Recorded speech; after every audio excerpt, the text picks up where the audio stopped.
This is the One Piece Podcast, episode 873 for the week of June 23rd, 2023. My name is Steve. And my name is Ed. And my name is Daddy. Hey, Daddy. No one is amused. No one is amused. Jesus Christ. Say your name. My name's Alex. Bitch. Oh, back, fresh from fatherhood. It's Alex. That's back right. On the show. Welcome back. I begged. I pleaded. It's great. Actually, to take the veil off of it, the best thing I've ever done. Oh. I wish it were my real job. It is. No one wants to work a real job these days. Tell me about it. And men just want to be fathers. It's disgusting. You can call me They're Daddy the fathering Father. our women. I was going to make a Daddy the Father joke. What was the joke? I was going to say Daddy the Father. I'll kill you. Well, that's not a joke. It's a reference. You'd be making a reference, not a joke. I don't know the difference. Holy crap, Lois. Welcome. not First just- time in the podcast, huh? Yeah. Anyway, You guys Alex make is not references alone. here? Yeah, we do. That's crazy. Alex is not alone today. Joining us, we got a nice crew here. First, our editor, we have Delaney on the show. Hi. No one's going to ask me how I am today, so I'm just going to freely dump on everybody. I'm doing great. Thanks, Steve. Cool. Got the already getting the tood. Next, we have friend of the show, storyboard artist, constant contributor, constant pain in my ass. It's Josh. Hi, Steve. So happy to Wow. be here. Sorry, I'm just This is getting bold. I'm getting defensive because I'm just like, nah, everyone's gonna tear me apart. So coming after everyone first. And last but not least, it's Vero. How's it going, Vero? He saved me last, and there's no. It's just Vero. What did you I'm want? fine. Fanfare? Yes, I do. I was trying to think, like, I don't know what you do. Brother, we are 3 In minutes an into the official episode. capacity. Everything I And want to say, you'd make Delaney edit out. So, Josh, can you pick me up from LAX on Friday? Team Dark ringleader, Vero. Thank you. Yeah, I mean- exactly. Yeah. To be fair, I don't know what my wife does for her job. So This is she true. tells me and I Alex don't is- remember. Alex is trying his damnedest to pull Steve out of the pit right now. Thank you, buddy. I just winked at you. Oh crap, the camera's on. No! Just a little higher. I'm doing great. Thank you for asking. Yeah, of course. That's why I asked. Yeah. I asked you. Yeah. Actually, I know it's hot in Britain today. I saw a post saying that it was like 28°C in Britain, which means it's almost 80 degrees Fahrenheit. And I'm thinking, these Brits are soft. They've never been to Disneyland in August. Oh, no. I No, was like, yeah, you want to be hardcore? Go to Disneyland. yeah, what you guys can't see right now is that I'm fanning myself. My wrist has been on an axle like a fucking Small World animatronic for the past 20 minutes we've been on Zoom. It's not gonna stop, honestly. But you know what I want to be doing while the heat is killing me? Reading about big, tall, giant men in Elbaf, Yeah. where it's cold and normal. Well, there's only one podcast you could do it. Yes, and some of them are that's right big and here. horny. Got horns on their faces. You know Maybe judge by- exactly what I'm here for, Ed. But hey, here's what we got on today's episode. Of course, we got the manga recap for chapter 1152. A horrible day. Horrible day. Terrible, no good, bad day. And then, of course, we're going to do a double anime recap. By we, I just mean Sam and I. We'll be recording that later. And we'll do Piece Together, take your questions, comments, theories. And then, Vero, do we have something planned for our closing segment? I don't know. Do I do anything? Anyway. We do, and it's going to be fantastic and very fun. And whoever They sticks don't do around is going to have a anything. great time. Alex, I have a question up top. Are you drinking Yeah. champagne? I am. We should Why? all be drinking champagne. Because our friend who is here is awesome and fancy, and she brought champagne. Wow. Because she comes every now and again, and it's always a great time. And always bring champagne. Always, every time. I Fabulous. wish I could tell you what kind of brute this is. It's something blonde. I don't care that much. I don't know. Josh, next time we hang out, I'm bringing you champagne. Okay, thank you. Yeah. Oh, actually, next time I see you, I have to give you some random Star Wars memorabilia that I've accumulated. Oh, cool. My wife is Now sure I'm to all- love that. Now I'm all about that. More food for baby. That's Who right. cares about champagne? You drink it, it's gone. But Star Wars merchandise is forever. It's true. I almost said Shank's pain. I love that. It's fun. Mm-hmm. Keep, It's on the brain. We'll keep that one in mind for the manga recap. But not too much Shanks' news. triplet champagne. Not another. Continue. Keep going. Don't stop. Yeah, please. Edit We this just out, have one. Delaney. We just have one bit of news here. We have a new concept. The concept artwork for Volume 112 was released on official social media last night, and of course accompanied with Oda's video of him drawing this and getting to the final design. And it's Luffy, and it's Luffy at a bird's eye point of view, and then we have the Harudin's crew and Saul kind of behind him, worm's eye point of view, and I think they're all like Haruden and I think Gerd are like pulling him by his hands. I think it's like they're spinning him almost like a like a rip cord. Or like taffy, saltwater taffy. Like Uppies for Luffy. Mm-hmm. yeah. Or like the noodle dancing at certain restaurants that you could ask for. I remember Any of these Bertucci's. things apply. But Gave you, like, the dough. This one was really interesting for me because we saw Oda like pull reference onto his file, Mm-hmm. which is it made him look more human because God forbid, and it's like of course like eventually like yeah man you're gonna forget.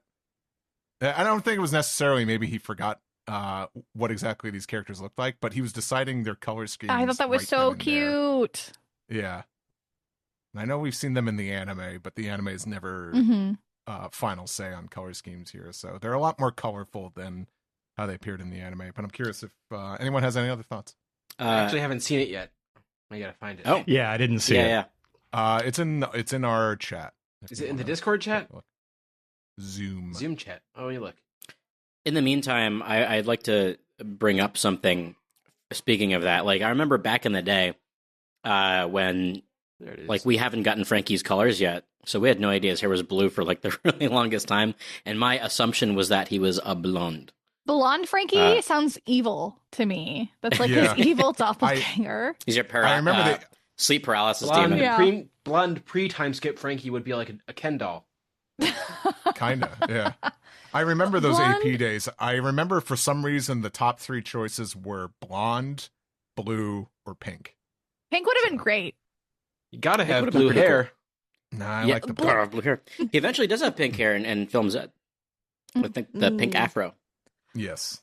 Blonde Luffy, blonde Frankie would just look like what the hell is it called? Night Ghost Trick. What the hell is that one? Oh, type yeah. of game? Yeah, he would. Ghost trick, yeah. Yes. Yeah. It would just look like that. Yeah, if he didn't skip chest day, no, for sure. Mhm. And really quick, some of the early One Piece merchandise before the anime came out, Nami is blonde. Oh, Pretty interesting there. I want to own blonde Nami figures. That'd be cute. And you can own a blonde Luffy. He's just called Sabo. Get Dunk. his ass. Get his ass. Mhm. But any other thoughts? Otherwise, we could get started with our manga recap. I'm ready to read this chapter. Are you ready? Yep, for the first time. Yeah. All right, then. Then let's get to it.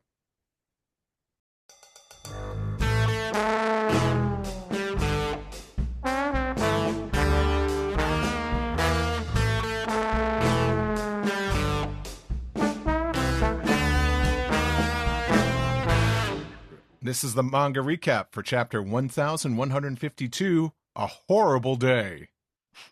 Ed, what's going on front cover here? Sure, it's Ogre Child Yamato's Golden Harvest Surrogate Pilgrimage, Volume 36. Otama's Amigasa hat delivered to Kawamatsu, daimyo of Hakumai. And you can see her handing it over with the little heart to Kawamatsu, and he's wearing it. That's cute. And Kinda like Adorable. so the purpose of the pilgrimage is fulfilled now. It was all about the hat. Yeah, that's what we thought was all last the- time, Ed. I don't know. Yeah. Yeah. Now, look at Yamato's happy face. Good for him. He's so cute. Yeah. I like the new Yokozuna or ex Yokozuna in the background, being pretty cheery about the whole thing. The big bonk in the head. He was sporty. Yeah, we're still in the same town because Hakumai was where like Hold'em was and all that, right? From the beginning of Wano. Amazing. And I forget the other Yokozuna's Josh. name. Josh is shrugging. Josh is shrugging. You know what? I forgot Hold'em. Hold'em was the guy who punched himself in the balls, right? No, Oh, he's yeah. lying. He's lying. Punched He's lying, yeah. his balls. Right. So. By the way, Yeah, oh no, please go. No, because I was about to move on. The well, great. lion Well, does not I was going to concern move on us. to. I I was about to move on to the author comment. Ed, you've got that Oh opener. yeah, that's right. And so Oda writes, bread is delicious. Fake law fan over here, Eiichiro Oda. Bread is delicious. The lunch pack and kaldi toast spread is so good that it's a problem. Which is apparently, I looked it up, it's something that you can spread on bread before you toast it and makes it taste like melon pan, which is delicious. That's a cool hack. Yeah. Hey. I give think me that a only works if you slice. have like a toaster oven kind of toaster and not like if you put that in a slot toaster that could get messy. Yeah, it's Yeah, over. it's- I don't know, it's lunch problems. pack kind of sounds like the Japanese version of Wonder Bread. Don't know anything about it. Yeah. I think it's fun that this like missive from Oda is just like, I don't know, like a C+ tweet. You know what I mean? It's pretty funny. It's just like an idle thought that he had on a Tuesday afternoon. Yeah. His author comments are like my social media. Just pretty Yeah. unremarkable. And You should look at his historical author comments as Greg put on his old website, thegrandline.com, I think. Or the It's one still on about there. Tickle Me Elmo. Always gets me. Oh yeah, scary, amazing, amazing, red. slam poetry. Caldy's nuts. Anyway, Steve, moving along, right? Yeah, we're gonna move on. We're gonna start on page number 2. Ed, take Yes. it away. We hear you. Hurry, to the lift. Do your best with that fool, Gerd. And Gerd, the doctor, is going to be tending to Gaban, and she's like, all right. Or maybe, I don't know, is that Loki who's talking? I'm not sure. Or maybe they were talking about Roto. No. I think this is just the other pirate crew, and I think that fool is probably Loki they're referring to. I Oh, think yeah. they like Gabon. Yeah. And I guess this is Roto speaking. He says, take care, you guys. And he's like, ultra rare Gerd. I will give it my all. Make it snappy, Hyrodin. I think that might be Stanson talking. Yes. Yeah. And Chopper says, I'll say too, Luffy. And Mhm. he's tending to Gabon, actually. We can't move Mr. Ya when he's been so badly injured. And Luffy's like, all right, thanks, Chopper. And Gabon starts in, hey, Straw Hat Luffy, make a mental note of how you use your color of the Supreme King. They are not immortal, I suppose, referring to the Holy Knights. And Luffy continues, thanks, I've got this one. You've helped me see the sense of it, Gabon. I wasn't able to verbalize my own power. And in that case, I've experienced it for myself. The Holy Knights can be stopped. Or I guess this is Loki speaking. Who said that? And he says, Correct. undo my cuffs and take me with you, Hyrodin. Say the line, Steve. Take me with you. I want to see Daddy fly. God damn it. I want to see Daddy die.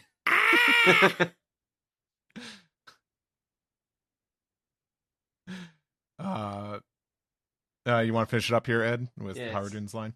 He says, you're going to fight for Elbaf? He seems very surprised at Loki here. You, of all people. Good friend of the show wants me to point out, Melon Tea was like, I can't come on, but please make it known that he looks scrumptious here. So that's Can you what do I've been that in seeing. your best Australian accent? Oh. No one wants to hear me do an Australian accent. We actually all want to hear that. I wish that Yeah, you we- would do it. Yes. Just saying. Good day, mate. He looks scrumptious. Hi, it's Josh me. is, I think, falling off screen. Hi, it's me, Australian Vero. Oh wow, he sure does look scrumptious. Dingoes. Crocodile Good eye, Hero. Good eye. I don't, It's- I don't know what it's me. Australian. It's me, Vera. Oh no. Vero. This is, Oh, he's a big snake, Yeah. isn't he? Yep. you know, Thank always you. looking for a scrumptious manga character. Scrumptious. They are. He's beautiful. Want to sit down that rack of abs and put them He's on my Barbie? positively one person out. He's positively gift wrapped, waiting for you right there. Never mind the bandages. Yeah, he's all burnt from having soup spilled all over him, right? Yeah, the best kind of man is kind of soggy with soup. I'm always saying that. Yeah, a soggy man is a ready man. Exactly. Yo, what if he was wrapped up with saran wrap? A soggy man. Is that the new Coen Brothers movie? Yeah, that's right.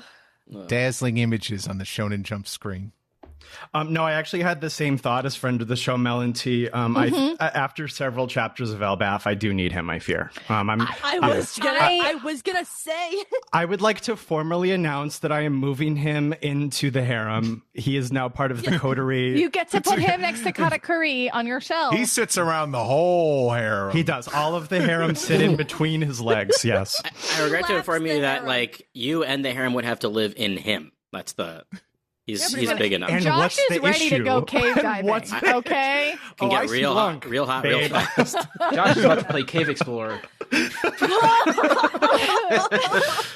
A new kind of sounding. Anyway, Is it Yeah, the bandages Wait, around the someone eyes? turn the page. I'm curious. Is that, Turn the page. does That the was ban- it. Yes. Does the bandages around the eyes doing it for anyone? Oh, It it's feels really very- hot. It's part of the Yeah. appeal. It's extra sexy. If you had a Alright. girlhood crush on Riku in Kingdom Hearts 2, Yeah, fucking yeah. it's doing This it. I this didn't, is- but I'm just saying. yeah, because here's the thing for me is that like the bandages and the horns and the covered eyes are like really good, but then the hair is kind of a nerf. Like I don't really like his haircut, but That's but it's a you purple. problem. Stop speaking to me. But everything else is working so powerfully to hair really is generate tremendous Some value. of us love men with long, luscious locks. You know, he does have Kid Rock hair. So Think of it. That's true. That's true. Actually, it He kind of looks like does. Kid Rock. He's Jesus got Christ, like what are you, the dude? What are the you little, doing? The little beard. Yeah, bow with Stop the bob. it! Loki is going to be balding. He's going to be balding from his center part. God. How dare you? How dare you fucking melt my wings right now? Really? I was This- gonna third Josh and say, "Oh, he's totally on deck for me," but you've killed my buzz. no, Alex. no, Yeah, Delaney. He has like cotton candy hair. He's a little gap moe with it. Like, trust me, I don't know what happens in the rest of this chapter, but I'm sure he's gonna come around. Look, El Baf And da we're bow, gonna what love bang him. bang diggy diggy diggy said the boogie said up Shut the boogie. up! Shut up! God damn you! God bless you. Okay, on the next pages. Thank you. Okay, so continuing on from the conversation previously, Harden hates this idea. I'm not taking you anywhere. He Very rolls gruff, up the Josh, very passenger masked. side window. It sounds like my wife. Just kidding. Bethany, wife. isolate the footage. So Gabon, not really caring about this sort of brotherly feud, looks Loki's to like, "Can I come too?" And Hyruden's like, "No." absolutely not. Yeah, and Gabon does not care about this, but he does look at Zoro and Sanji, and he's like, "Seems like there's more than one of you with Supreme King Haki," which is surprising to them. Sanji loves this idea. Who, me? Yeah, I had a feeling. I'm tired of Mosshead and Jinbei stealing all of my glory. And he's really soaking this in. But Gabon looks right past him. You there, swordsman, you seem quite at ease with it. See, they titled the chapter "A Horrible Day" because it's a horrible day to be a Sanji fan. So A lot of days Sanji's are loving like the that. implication briefly here. So a normal day. Yeah. Zoro says, wait, I can use Supreme King Haki? And Luffy responds, what? You didn't know that? It's flowing out of you. You should have watched the anime. You're soaking in They it. visualize it. Yeah, isolate all of this footage. Like these lines by themselves without context are something. We love when stuff is flowing out of him. I don't really pay attention to this. I have been seeing people referencing the phrase his COC, his cock is leaking, which I think is referencing, I think the scanlations translated it that way. And I'm like, all right, guys, you're really happy pride, everybody. Zoro's cock Did you try is leaking. censoring yourself, but then you said the word anyway? Yeah. Would it be COK, like color of can? Like what is No, they they call it COC. I don't know. Yeah, color of Conqueror, Oh. which is Oh, stupid. 'cause they call Conqueror. it. Okay. His cock is Scanlations are leaking. stupid and dumb. We love when Then the they give us, I'm going to say one more time, they give us his cock is leaking. So Yeah. It's pretty good, though. It's pretty good. Gabon can't believe he's hearing this. Unbelievable. Hockey is a power that's only useful when you consciously control it. How do you expect to support your captain, an emperor of the sea, without knowing that?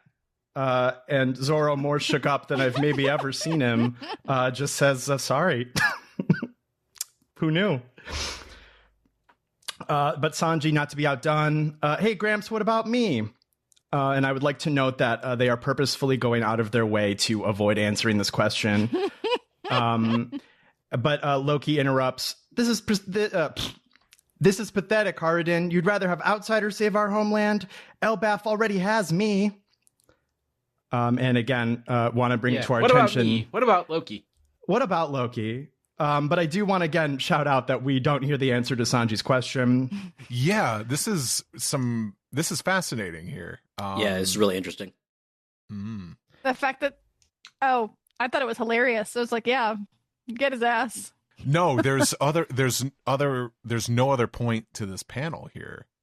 So it must be implying that Loki is yelling. So like what the conversation between Sanji and Gabon here. Yeah, it's being inaudible. drowned out. Yeah, like Oh, Gabon's doing something like, yes. no, there is another, like that kind of a. I was the same thing. Yeah, it's got to be either Gabon is telling Sanji he doesn't have that kind of hockey, which could be potentially devastating, or he definitely does, and that'll just show up later when we least expect it.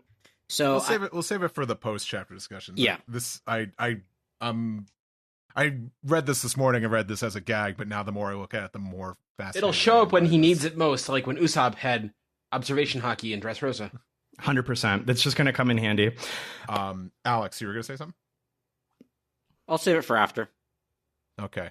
I just thought this is Gavon here saying, like, oh, you do have Supreme King hockey. Wow. No, this is Yeah, Sanji like, God. so I do have color of the Supreme King hockey, and Great Gavon kid, goes, don't get "Oh." hockey. I don't think you should be that color, man. Jesus Christ. Ask I Chopper. just want Gabon to do the Yoda Seth Rogen laugh. All right, we'll come back to this Sanji moment because I think it is one of the more interesting parts of the chapter. But Haradin, responding to Loki, says, "Is that a fact? Because I can certainly see you betraying Elbaf and joining the side of the government instead. You more or less already did that once. How can I possibly trust you?" And this one, whose name I don't know. It doesn't matter. Which pirate is this? This is a giant pirate. Stanson. Yeah, that looks like Stanson. Stanson says, "Hurry, Haradin. Wasted time means more victims." And not one to ever be efficient, Luffy replies, "Hey, Loki." And we get a nice big panel here, as big as Oda will let panels get these days, with no background. So this is like this is a big Dome or a Doom moment here. He really wants you to focus on what's happening right now. And Luffy, to my surprise, says, "Join my crew, man." Then Bart we could Simpson, set the him bad free. boy of the Simpsons. Yeah. Ay, caramba. Join my crew. He says, then we could set him free, right, Howardin? And Howardin makes the same face I did reading Fantastic this, face. Fantastic. Yeah. And it must be 80 degrees in this panel because Zoro and Sanji are waving and fanning. And Zoro says, huh? Forget about it, Luffy. There's no way this enormous freak fits on our ship. And Sanji says, what about the food? He eats more than you. And Luffy with like a little head bob here. This is the cutest, most adorable, purest Luffy distilled down to the, Yeah. Zoro and Sanji are doing one of those traditional Japanese comedy things of like scolding this funny man. Mm-hmm. But Luffy's tilting his head like he's a puppy, and he just says, "Come on, it sounds like Elbaf doesn't want you around anyway. I think it'd be fun with you, and if anyone's got a problem, I'll whoop them." But Loki gets right in his face, and a lot of heavy black shadows here. Actually, and speaking of what Zoro says, I saw someone try to draw what Loki would look like as he was sitting on the side of the sunny, dingling his feet into the ocean. It's not gonna work. They're gonna need a bigger boat. Loki yells, "Shut your mouth, Pipsqueak! Why would I ever be a henchman for you?" Hench for life. And Howardin appears behind Luffy in a framing that can only look like the House of Decline panel of Garnet saying to Steven Universe, "We're gonna have to kill this guy." Oh my god, it does. And Howardin says, shit. "Is that what your instinct tells you, Straw Hat?" And Luffy says, "I want to see him fight." And Stanson again yells out. He calls out for Howardin, and Goldberg says, "What's the holdup? We got to use the lift." And Howardin says he'll be on his way, but he's carrying Luffy, and he says, "I'm sorry, Straw Hat, but Elbaf has condemned Loki to death. Can't have him." And Luffy's like, nuts. This is Gabon now saying, "Howardin, go on and unlock Loki's chains." And Howardin turns around and says, "Not you too, Mr. Ya." It's like, why would you say that? And he says, "Loki killed 113 soldiers in the castle 14 years ago. He gave Chief Yarrow a most grievous wound," which I think is new information. I don't know if we knew that Loki did that. The sword in the head, we assume? Yes. Yeah. Yes. No, Big Mom did the other thing. Big Mom killed his best friend. Right. What's Ernie without Bert? I know. Yeah. I know. Just roommates. I got no one to annoy anymore. and he also slaughtered his own father, which we did know, of course. His crimes are monstrous and historic in scale. Much like him. And that's because they're giants. And then Delaney, what's going on the next page? And Gabon continues, "I know, but the day it happened, we felt an extreme abnormal hockey from the castle, and Shanks and I headed for Aurist Castle together. We didn't see the whole thing, but we were there." And they say, "You what?" And of course, Luffy's first response is, "Huh, did you just say Shanks?" And they say, "Sorry, Stanson, you'll have to go up first." And Luffy waves goodbye as they walk away from the group going back up, waving, "Zoro, Sanji, we'll catch up with you soon." And they turn and run away, and Zoro mutters under his breath, "Shanks obsessed fool." And Luffy hears him from all the way across. He says, "What? Don't call Shanks a fool." It's Sanji yells, "He was talking about you, fool." And Loki looks down at Scopper Gabon, who's like, he's on a lean now. He's clearly getting better quick. And he says, "Gabon." And Gabon says, "Who better to tell the story to than Harudin? You're still brothers, even if your mothers are different." Every time someone yells "fool" like that, I think of Gilbert Gottfried on Hollywood Squares. You fool! Yeah. And Harudin says, "You have 3 minutes to explain everything. What happened in that castle that day 14 years ago, Loki? If you're a true warrior of Elbaf, then swear it by the name of God and speak the truth." And Loki says, "This is a cruel demand, brother." And Everyone just sort of sits in the stillness of the moment as Loki flashes back and says, "You want me to relive that event? I'd rather not remember the details. It was a horrible day." And he remembers first, "Someone's coming from the sky." And we see Arist Castle Elbaf in its former glory, with a caption that says 14 years ago, Arist Castle. And we hear Loki, who has just landed directly in front of the castle, laughing. And someone inside screams, "Oh no, Loki! Prince Loki has returned! Chief Jarul is here as well!"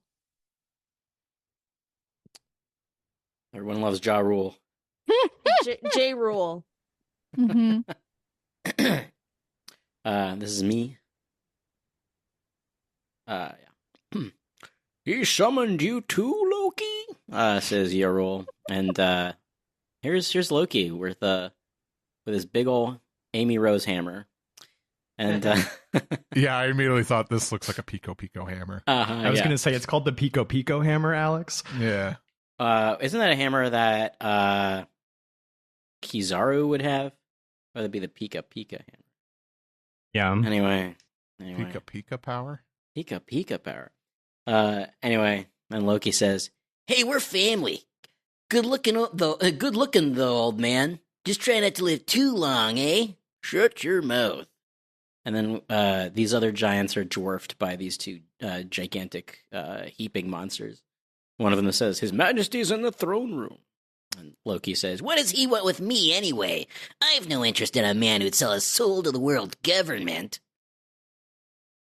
These are the people who killed Rox. If Elbaf is going in that direction, they'll make an enemy out of me."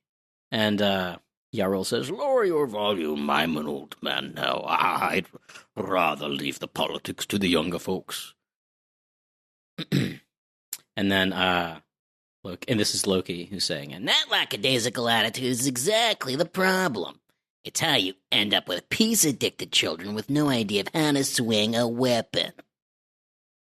And Yes, how are we going to kill the government if children don't want to fight?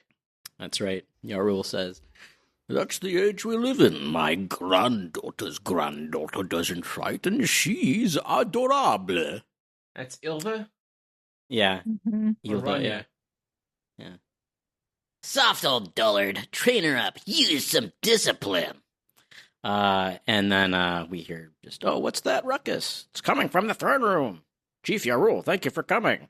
Loki, my prince, welcome back." He goes, "Hey, I heard that." We're like in an episode of Can't Do That on Television. And the guard at the front who's got his little guest book says, "Just a minute, let me check with the king." And Loki, as impatient as ever, says, "He summoned me here. This is my home. Just open the..." And what's the business of your call? "Just open the damn door, you clown!" And he kicks the guard into the door, who's pleading, "No violence, no violence, no blasters." And it totally destroys the door. And Loki appears to make a grand entrance, but gets cut off. He says, "Hey, Pop, I'm back!" And we get cut off to the next page. And we see the king being ran through by all of his guards. Probably could have used better phrase than that. Let's do a take two. Okay, I'm sorry. Anyway, Delaney, lots leave of that lies. in. Just a little paper cut. I think he's okay. Your Majesty. Yeah. Julius Caesar walked it off. Harold, what's going on in here? And Loki has the eye bandages even in the flashback. Because just like Riku Kingdom Hearts, even though he's blind, he sees through the bullshit. It's One Piece chain of memories. Yeah. I don't have enough cards for this, so I didn't know that was the character's full name, Riku Kingdom Hearts. It is. It's Riku Kingdom Hearts and Sora Kingdom Hearts. Yeah, just like Nisekoi from Nisekoi. Meanwhile, at the Sun World, Gabon's house, the view simply enormous. This place is the best, ain't it? It's been a while since we shared a good bath together. What's it been? 3 or 4 years? And this is Gabon talking, and Shanks, who has both arms and a very suspicious-looking tattoo, says, "Are you kidding? Captain died 10 years ago. Has it really been that long? It feels like an eternity for you. It must feel like an eternity for you then." Oh. The Shonen Jump has frozen. Okay, Sorry. There we go. Sorry. Okay, we're good. And Shanks says, "Yeah, my life's changed entirely. My plan was to join up with Buggy and lead a laid-back pirating life." Oh, how romantic. But even here in Elbaf, there's just so much more to learn. And Gabon says, "You're a child of fate, Shanks. Don't bother thinking over the tricky little details, like hanging out with Buggy. You remember Little Garden, the island where we met Dory and Broggy? Of course." And Shank's arm, who did not die. That's what I was gonna say. I was gonna say that, Ed. Well, I'm Alex. Oh, I thought Ed said that. And I'm Well, late. in that case, no credit to Alex. And I'm cute. Yeah, I do like that line from Christmas Carol. Okay, anyway, so they're bathing, right? But Ripley shows up. She peeks through a little window here. "And how does the water feel, Mr. Ya and Shanksy?" Shanks is quite startled. "Ah, that scared me. Shanksy? Ha ha ha, it feels great. Thanks, Ripley." She seems to like it when I'm at eye level like this. I guess this is how you have to design your house if you live with a giant, huh? I've got a lingonberry tart for you. Have some wine with it if you like. Tell me some stories about Mr. Ya's younger days, Shanksy. She does know what Shanks likes. Yeah. Give this man some wine. Yeah, she took him to IKEA for sure. Shanks says, "Oh boy, the tales I could tell. At every single port of call, Gabon had a different ow, ow, ow, ow. STD.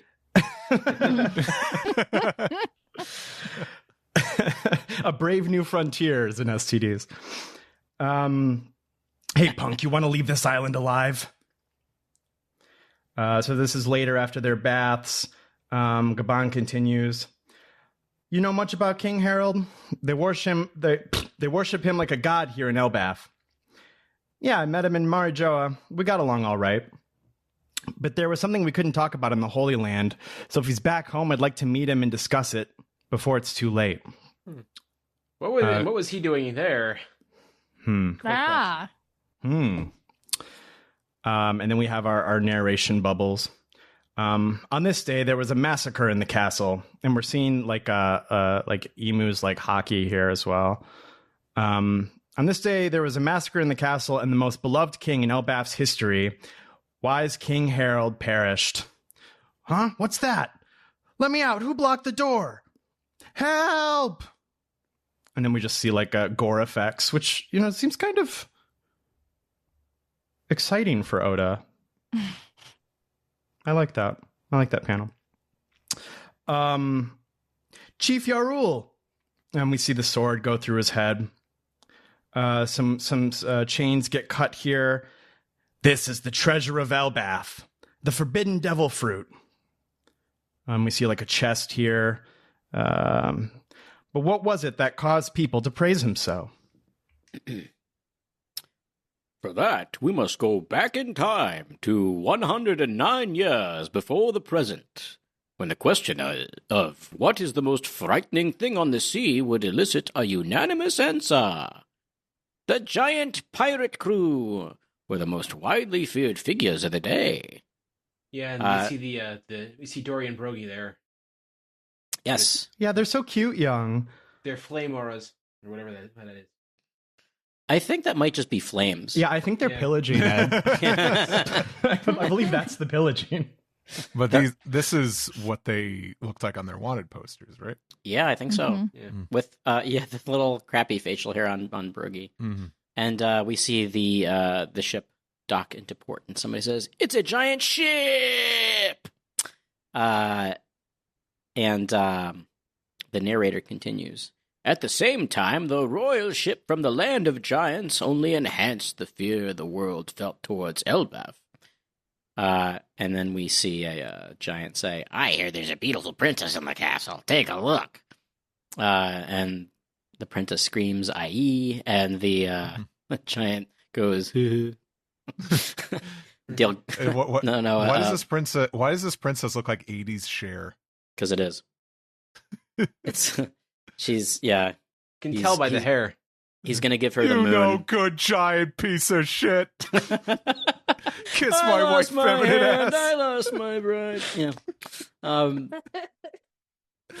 So, yes. At the same time, the royal ship from the land of giants only enhanced the fear the world felt towards Elbaf, and a major reason for that was that King Harold, King of Elbaf, who ascended the throne at just 45 years old, 15 in human years, was undeniably a low-life scumbag.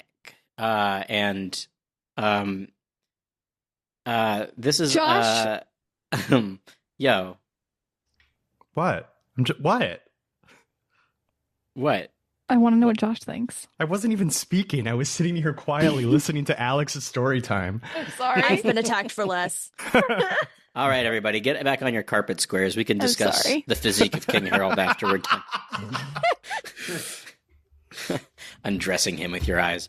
King Harold shows up, and he basically towers over all the other giants, very similar to Loki, and kicks the giant who is gawking at the princess into the castle, destroying it. Mushroom tips going everywhere. And we have a little box that says King of Warland, Elbaf Island, Harold.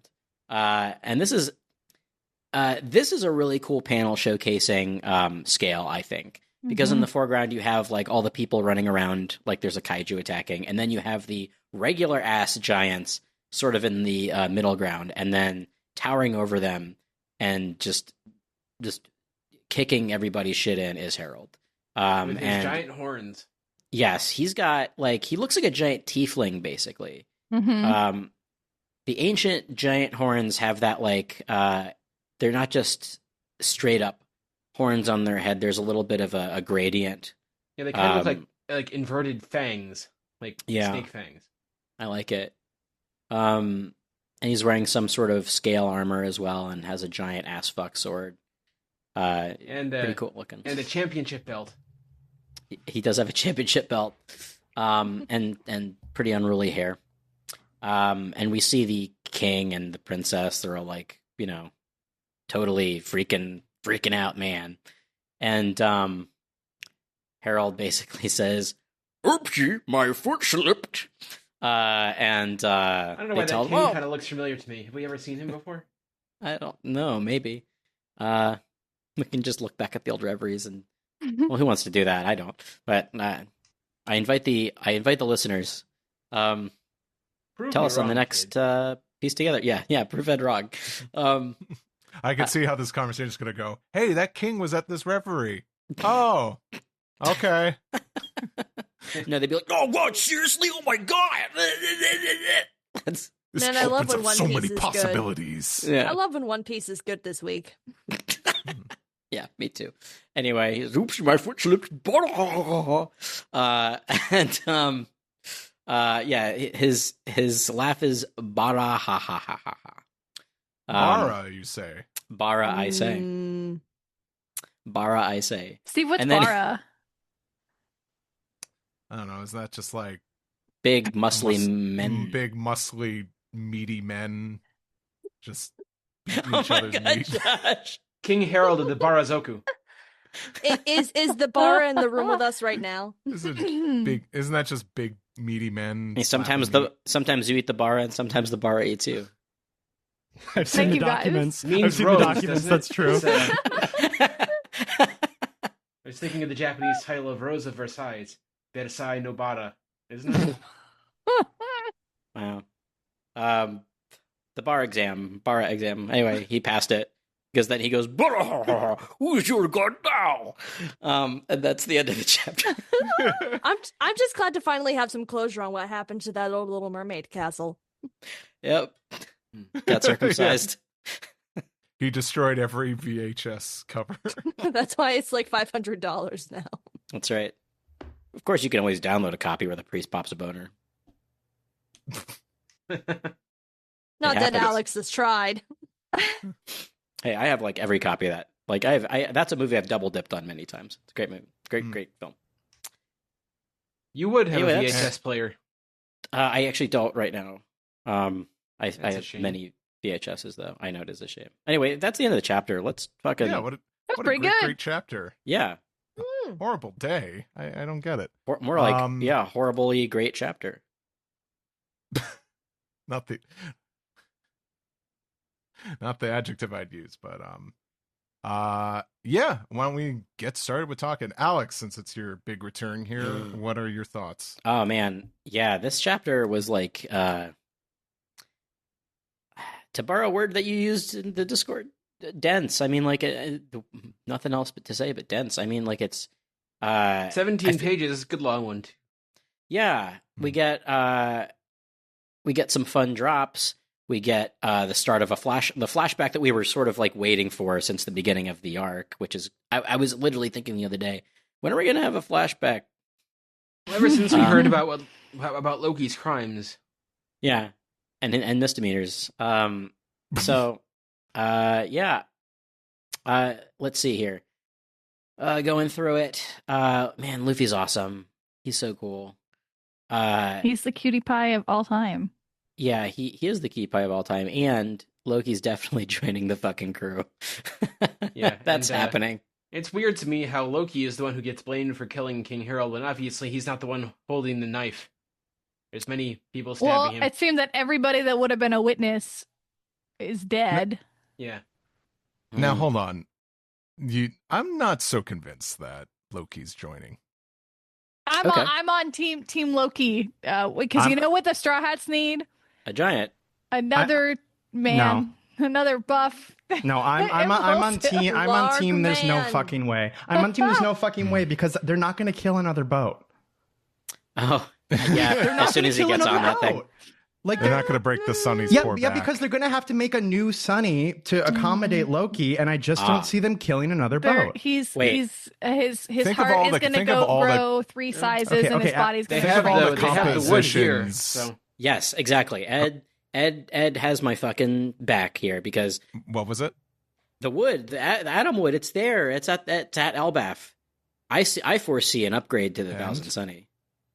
It gets upgraded all The the time. They're just 10,000 going to get a Sunny. new boat. They're just going to get a new boat. Upgrade. I don't see that at all. Big upgrade. Big upgrade. Alex, I'm on your side. Thank you. They're gonna like dock another boat onto it, like Voltron or whatever. Don't say Ooh. Doc. But every boats, color they spread dock. now is just either Loki's just going to be in the background, or it's going to be like the camera's going to be pulled back so far back you're not going to see any details. What if it's a giant No. sidecar? Did Luffy ask Yamato to join, or did Yamato ask Luffy? Luffy never asked. Yamato Yeah. just said, "Well, I guess I'm joining your crew," and Jinbei's like, "Oh, hold up." Okay. Well, then I fear we Hold might up. be fucked.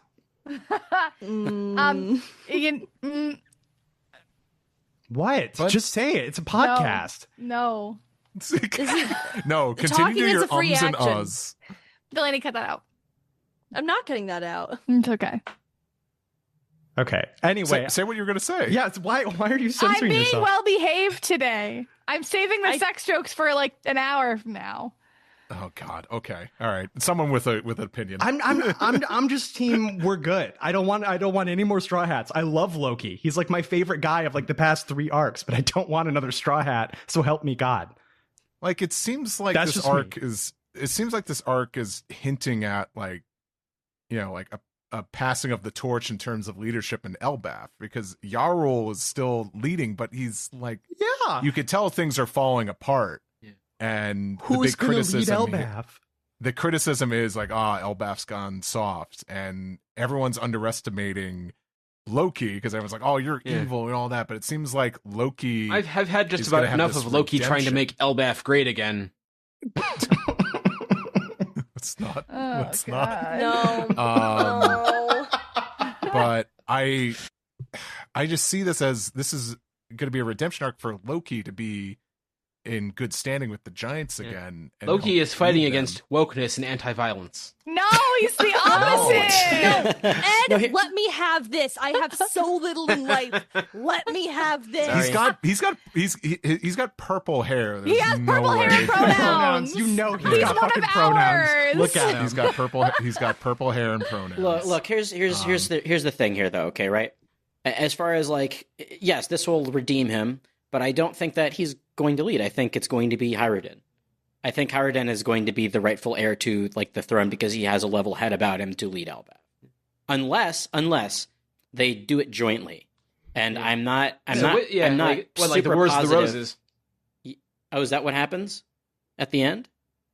Wasn't it? Was it Henry Tudor married the daughter of Edward IV of the House of York, and they joined the houses. Josh. Oh, have we considered that Harden has no sauce? Absolutely sauceless, unfit to lead due to his dryness and lack of sauce. Now he may not have the sauce. However, in Dressrosa, I would argue that he has the second coolest finishing move in that entire arc. So I think there is some sauce there. You I beat just- Makvais? A good finisher does not make the man. I'm sure Loki's a great finisher. Josh would agree. Number one, of course, was Sai. By the way, that's the best finisher. Honey, he finishes. Whatever happened back then, 14 years ago, he finished it. I'm going to finish what I started. Anyway, What Darth Vader started. Whatever. the Alex, fucking what else line do you was. gotta say? A lot. I think it's always kind of the thinking of the why, like what would this do, and let's not get into the whole shrinking and all that. God damn it, I want them to turn Loki into a marketable plushie. yeah. I want to be A able picture to of the have shrink ray gun on top of the Loki shrink ray doll. gun. You know the stupid Zorro and Sanji I have where you can peel their hairline back and they look really stupid? I want that with Loki. Except This it's is his my demand. bandages, and you just see a Yeah, blank 'cause, well, face. They yeah, didn't sew exactly. the eyes. Yes. underneath. Well, because we're inevitably going to talk about Shanks, I'll leave that for somebody else. But before I'm going to cede my time because I like that we're discussing within Yeah, I each. just wanted to say about Shanks, it's very sus that Harold was in the Holy Land. What the hell was he doing there? Oh, the Reverie. Yeah, I Oh, guess. those The Reverie. happen. Yeah. He was being. I thought Elbaf he was being wasn't converted. affiliated. Oh shit! Maybe Unless- you're right. No, Elbaf's not affiliated. That's right. So I guess it has something to do with them talking about them joining the government. Probably that would be a betrayal. That's what I'm as thinking. perceived Yeah. by. Loki. Yeah, Here's my question to the because the group. government killed Rox, who's his idol. Yeah, Kid rocks. Stop it. This has to stop. No, this is so Stop. good. This is so fucking real. Alex, This do is it. Michigan excellence in the chat. I wish you would not. I Enough wish you would Robert stop Ritchie putting talk. over a future. I wish you would stop putting over a future senator of our United States government. Yeah. That man was going to be an unelected official, and we have to deal with him now? I'm sorry. Rock- Did wait, I hold on, miss Michigan? a cabinet appointment? Rocks and Rye. How about that? That's really good. Thank you. Yeah, you're welcome. Detroit Rock City. Yeah. Yeah, that's right. So the question I want to pose to the group is, what do y'all think Loki's eyes look like? Same as Doflamingo's. I want him to have like Nami eyes, like just like every other woman, like big, beautiful, sparkly princess eyes. I'm going What in the are other the- direction, Tintin eyes. I like that one. What? Just the What are dots. the eyes? I don't think they're called Millhouse eyes after when he takes off his glasses. No, what are the scarecrow eyes that people kind of draw on like dummies in Japan, where they just look like little butts? You know, you know what I'm talking Oh. about. Yeah. Uh-huh. Well, no, it's the No. it's the no hiragana character. That's Oh, what okay. that is. Yeah. That's what I want his eyes to be. Oh no, the butts. I see. They look like little kissies, right? Like the Yeah. I was thinking about Are you guys playing the each other? dummies Kiss? that Ego Ram used when he posed as Vivi and then got Similar to that. not killed. It's a similar gig. Yeah. Yeah. Anyway, yeah, I have other thoughts, but I'll wait for somebody else to bring them up later. Okay. Josh, how do you feel? How feel you? Yeah. It's Cold, definitely sir. it's you ceded your time. It was definitely like a fun chapter. I mean, like I don't have like I'm not gagged, because it's just the start of whatever these revelations are going to be. So I'm not like shaken yet. I will say like the Zoro quotient is off the charts. I love this little expression he has. One of my favorites of recent vintage, when he's been told that he has, the Supreme King Hockey. Very funny. I feel like you never see him like, What the, sorry? yeah, I feel like you never see him being like, oh, that's my bad. So I love that moment a lot. Loki's my new Blorbo, my new special interest for sure. I don't know. I'm interested to see where it goes. This is pretty much what we expected and what we talked about in the last couple chapters, where like definitely whatever happened in Harold's castle, which seems like we're about to find out, was completely misunderstood or was twisted by the government to suit their cause, which, I think everybody saw coming. And I think the last episode that we recorded was about how I bet Harold was probably actually a bastard, and it was like reverse. And now we see that he was a bastard indeed. So, yeah, I don't know. Good. Liked it. Vindication. Mhm. Vindication for me. I think it's interesting that like we have like two big arcs in a row, like between this and Wano, like these two old legends, they happen to sort of be just dicks, like between Harold and Oden. Before, Oden travels and learns the way of the world, he's just sort of like a dickhead rugby player with giant thighs. Yeah. I was not expecting us to get into like a whole Harold adventure here. 109 years ago. That's crazy. Yeah. I assume we're going to be doing a lot of time skipping within a flashback like Kuma's. That's my guess here, but it's all going to line up eventually. Hey there, Kumi. This is one for all the timeline makers. For the time. Anyway, Ed, what do you think of the chapter? It's very funny in places, I thought, especially like Shanks hanging out in the bath with Mr. Ya and trying to get him in trouble with the wife. Like he just goes to El Bath to visit, and he's like, "No, what I'm going to do? I'm going to get him in trouble." I also love that Ripley still calls him Mr. Ya.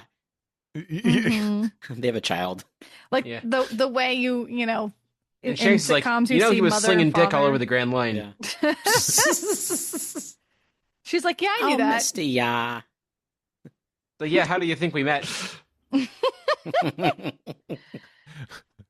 My daddy is also named Mr. Ya. Hush, little girl. Hush, a lot of little cats. A lot of cats. A lot of cats named Mr. Ya. Extra, read all about it. Mr. Ya cleans up streets. But Mr. Ya, I sell drugs in the community.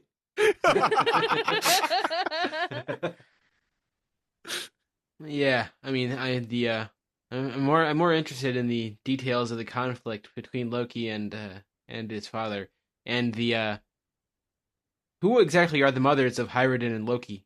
How do they factor into this story? That could be an interesting perspective. Oh, Ed, who are you kidding? We're not going to meet any moms. No. Yeah, these boys are pirates. They don't have mothers. Anything else, Ed? Overall, very good chapter, but like you said, very dense. It sort of amplifies the intrigue I was feeling with regards to the government and Harold, and what the government's aim is with Elbaf. They see Elbaf as a danger. They must convert to their side and use them as a weapon against their enemies instead of like allowing them to exist on their own. Otherwise, they're too dangerous. Right. All right. Delaney. I like how you never actually ask me questions. You just say my name, and I'm We're going through the trusted to line. infer. And there you are. I'm trusted to infer.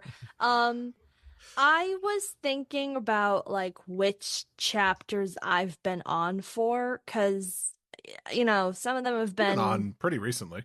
I've been on frequently, not like on a regular basis, but like, semi-frequently. And I think this probably might be setting up some of my favorite stuff since the first one that I was on, which was all the way back, like at the last like big Cross Guild flashback where like Buggy said he was going to go out to find the One Piece. I actually really kind of fuck with where we're going with the Loki flashback. Loki is my new schmoopy bear, and he will be my +1 for the next bracket. He is, and nothing can take that from me. I love my giant boyfriend. But also I just like, the potential for that chest to be either a different devil fruit or the gum fruit. I think that'd be really cool if that is what that chest turned out to be. Just to feel like it's, it would tie in to the main plot in a way that didn't feel convoluted. I mean, that. Is that to imply that Shanks stole the gum fruit and then that chest was on the bar at parties where Luffy accidentally ate it? Yeah, I think so. I wasn't considering this to be the gum fruit, which is interesting, but I don't know how that works out because the government was in possession of it.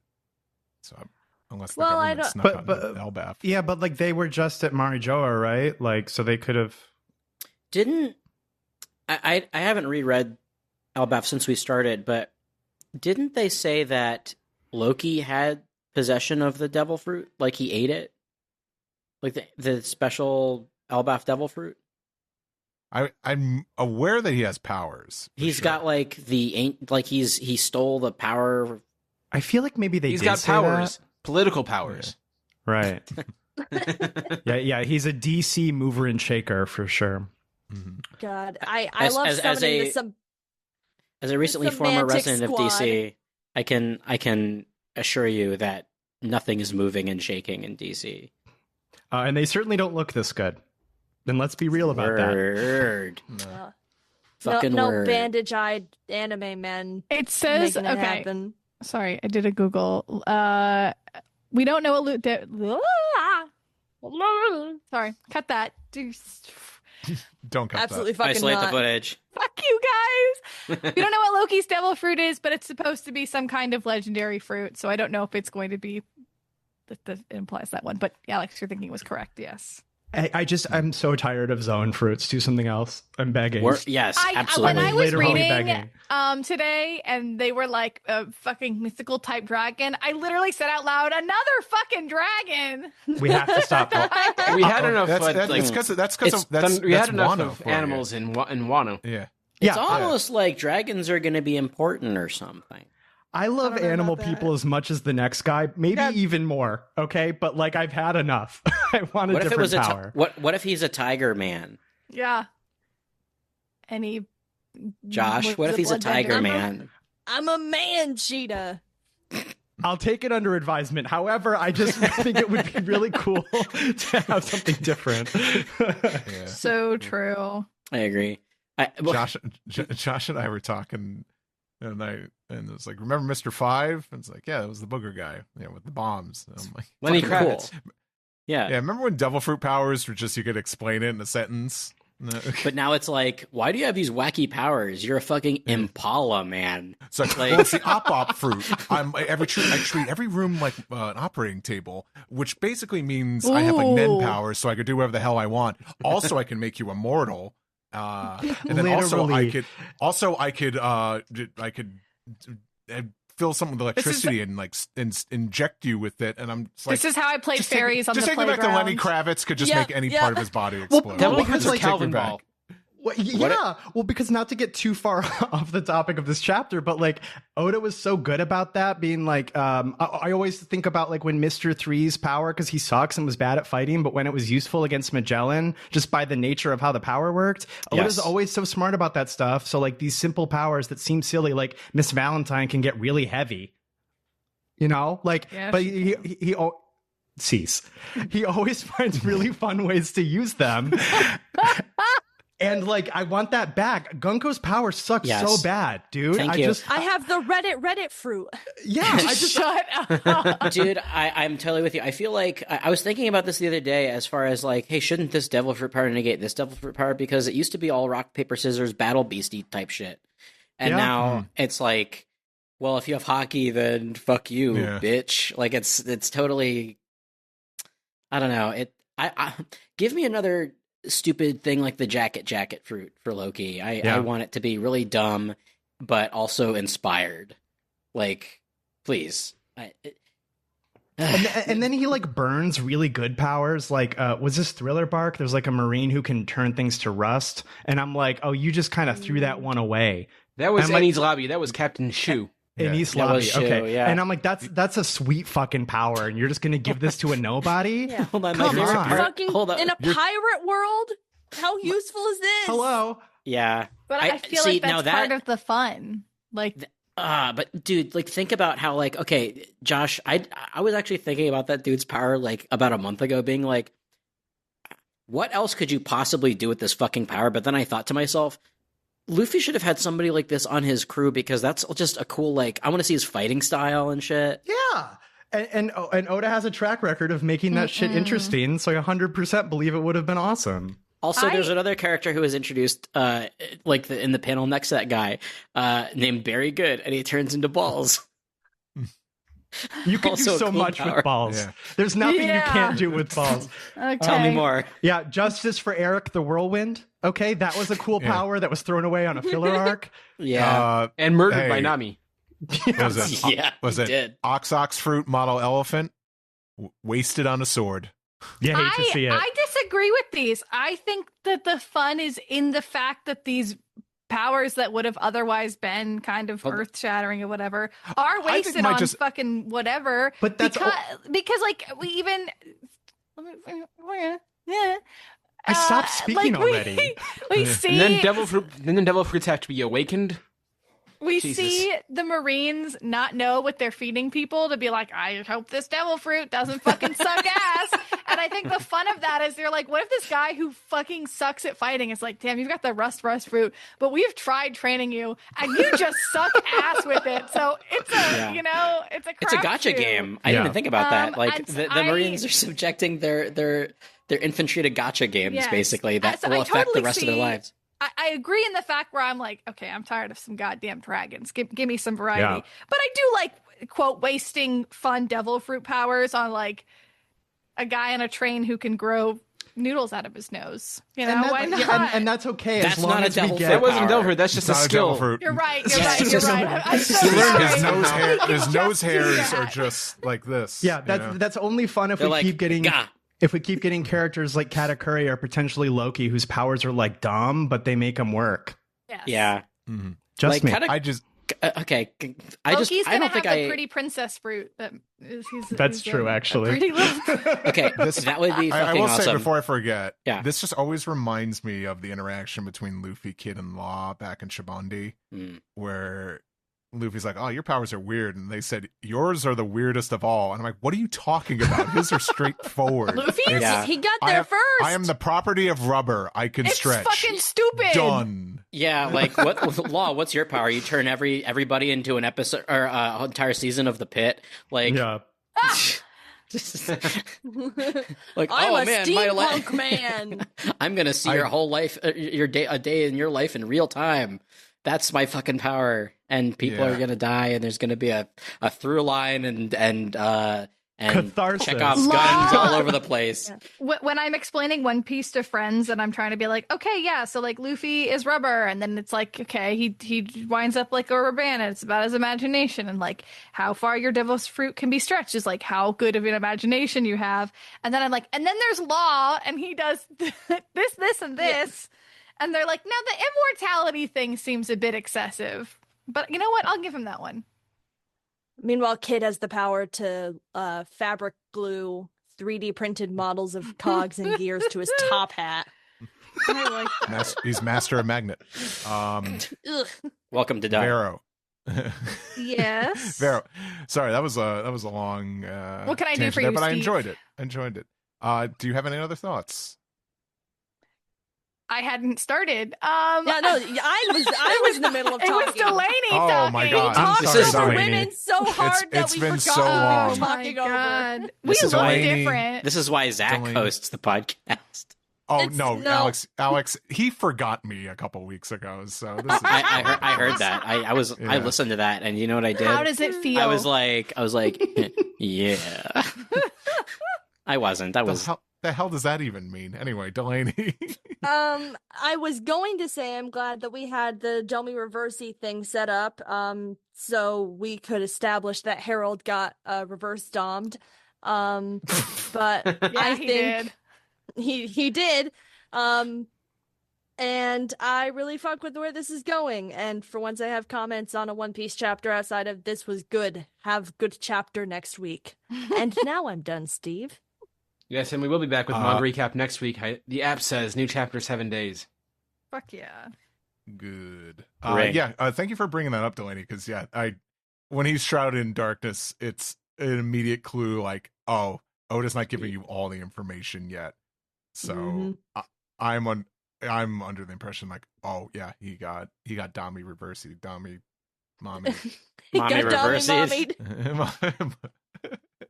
So the one thing that just like really confused me about this chapter a little bit is just sense of scale. Like, I think it's good, but I think it's something that Alex said a while back was like, Elbaf, the giants should be more thicky. You know? They need to be like dwarves. Like they need to sort of be like, Mhm. sort of like corpulent. Is that a word? That is a word. Yeah. It's a cromulent. They must have Phrase. an air of Nope. corpulence about them. Like they need a little bit of like, they need to be stocky. Yeah. And Or show that Tolkien-esque. stocky people. The women should have stocky people beards. can be hot too. I mean, Like, I feel- some of them are stocky, but I like my big longs too. Yeah. Our tall men. Oh, Thor Tallman or whatever his fucking name was, Thorman, Thorman, Una Tallman. Una Talbot. Yeah. I just think like even when I look at this with Jarl and Loki walking by and the guys in front of him, I almost thought like, are these regular humans? And I realized, oh yeah, they're on Elbaf. No, these are regular giants, but they just look like little dudes. I probably wouldn't have given them such a wild scale shift if it were me, but yeah. Jarl is how all giants should look. Really, Brogy and Dory, I think, are the platonic ideal. Mm-hmm. Yeah. And in my, I don't know, I feel like, yeah. They either got to look like And, Ernie or Bert. Oimo is the thick one, right? Yes. They're See? both kind of thick. hey Vera, what did you think about the chapter? I was gonna ask. I was gonna ask if Steve was giving. remembered. I mean, if Steve wants to give his opinions, he can go. I just like interjecting. Yeah, Oimo's I'm the one with sure the you do. anti Wow, I neck. couldn't tell. Steve loves to interrupt women. Ah. Shut your mouth. Vero. I'm just talking about What do you Chef. think? You're gonna take that from Yes. him? You have some thoughts? He told you to shut your Uh-huh. mouth. I said, I'm just He talking was about just, Chef. he was just talking about Shaft. I could dig it. So, Wow. I'm speaking his language references. Vero. Okay, Some I actually of your have thoughts. many thoughts, and they're gonna expand beyond this chapter, because I just read all the past 20 chapters before this, which was, I don't know, I think I have a more enjoyable time when I read One Piece in big chunks, especially, maybe it's just because like You say that's how I annoyable originally or read it. enjoyable? Sorry, enjoyable. It helps me maintain what's happening more. I think maybe I'm not getting like the minute details as much, so I probably should go back and reread. But it made the emotions of so far happening in this arc way more impactful. To give context, I stopped reading after the big mural that Frankie saw, where it was like the kids, like the kids' story. Not on purpose. It just, I don't know, I'm watching Apothecary Diaries or whatever. And I thought, okay, I thought it was super, super beautiful in a really tragic way. It got me kind of misty-eyed. I fully expected Oda to actually kill one of those kids, which I was freaking out about because I was like, oh my God, he's not going to do that. He never does that. And he didn't. But, never say never, I guess. But I felt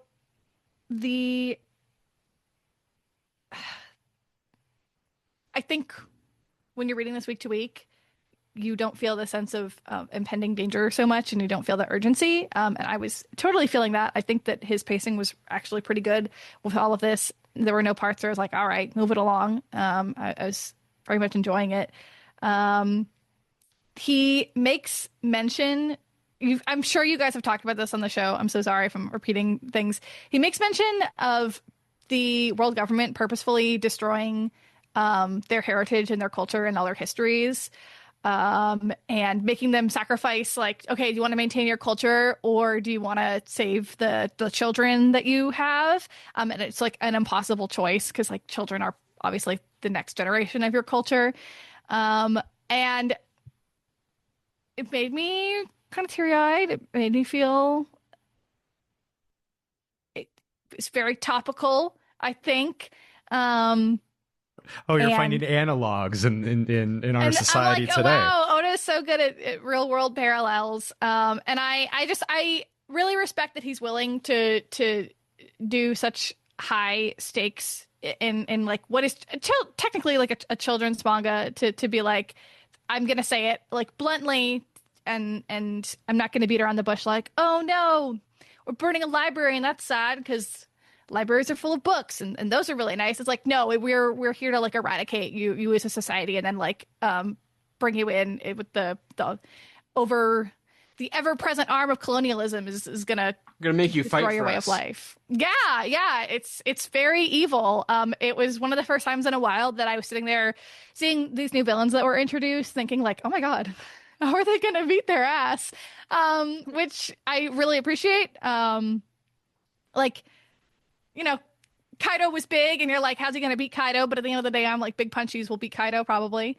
And I'm very excited to see where this goes. Also, what the fuck is up with, I almost called her Uta, Gunko, not Uta. She don't have pants. I think she's super cool and I want to know what the Uta. I don't think either of them have pants. Uta wears doesn't a wear dress. pants, No, right? Uta doesn't. She's Uta wears a big chunky jacket. Yeah. She's no. I drew her recently. She's got an acceptable dress happening. Gunko is like Gunko is like season 6 and beyond Dr. Girlfriend. She's Nazi. A little bit, Uta. yes. I'm talking about. I just think it's Boss really outfit. funny. She's running around like thong out to the world. I'm like, damn, Oda, you really could let the Elba, the egghead designs go. I think she is super cool and intimidating, and the shit with Emu is quite scary. And anyway, in the context of this chapter only, I feel like I couldn't really talk about that without the rest of it. I am super excited to see the rest of the flashback. I think you guys already really expressed what I'm thinking. Like, there's definitely got to be more to the murder that happens. I think correct me if I'm wrong. The tattoo on Shanks's arm that he still has, that is like the flipped symbol, right? Or was I misunderstanding? Flip symbol of Doesn't Emu have a symbol that was on everybody, or was that, am I wrong? Yeah, on the armbands. I guess, yeah. It's the little crosshairs that it looks like. That's Yes. Or it's Yeah. okay, cool. I wanted to make sure that wasn't. I can't assume that Oda would do something without purpose, but I just, I wanted to make sure. It's just kind of staring us in the face there.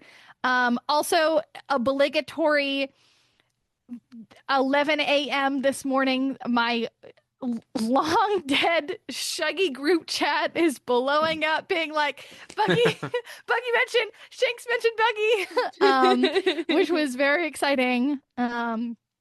it's not really anything new, but it does give me the warm fuzzies, and also make me like a little sad, to know that Shanks really did care about Buggy a whole lot and want to spend a lot of time with him, and Buggy assumes the opposite, and I mean that in a completely platonic way. I think if I think about. Not completely platonic, you know what I mean. I'm being generous. I was going to say why. For what reason? Don't piss on my leg and tell me it's raining, Vero. Jesus. Yeah, okay. Yeah, okay. I'm trying to whatever. Sometimes I think about their crew, and I get a little, I don't know, I'm sad about, like, they lose their captain and then they all go separate ways, and it's like, damn, that was this little family. There's all the parallels to the Straw Hats, and it makes me be like, fuck. Don't break the Straw Hats up at the end of this, or something will happen. Let me be clear. If that happens, redacted. Redacted. Yeah. Redacted. If it happens, the pact is on. You're never hearing from me again. Yeah. Who likes Kool-Aid? See, you guys are talking about self-destructive things. I'm catching a flight. For no discernible reason. Also, I love all of the, like, I like to see Gabon and Rayleigh kind of be parallels to Sanji and Zoro. And I like, there was a screenshot I took of an earlier chapter or whatever, where they're both obviously more mature, and I'm like, yeah, if Sanji was this horny old man when he was older, I'd be into it. And I'm like, yeah, that's he's settled down. Hey, if he could also rock the Aloha shirts if he's a big party animal. Yeah. Or the other thing. I forgot what that is. Hey, Margaritaville. A slut. There's something I don't think we've talked about, and I think it's worth mentioning. Yeah. Middle-aged Gabon's look here, this like half salt and pepper situation with his this Carlos Santana, and with him in the hot tub this chapter, he reminds me of like Will Ferrell in the Lovers sketch from SNL. A little bit. He's sitting on the jets. My lover is in earshot. Before literally. I forget to make the joke that the panel of Mr. Gabon and Shanks, two bros chilling in a hot tub 5 feet apart because they are not gay. Dude soup. Yeah. What is this, dick soup? But Alex, I'm sorry, you could call him continue. you could call him Mr. Ya. No.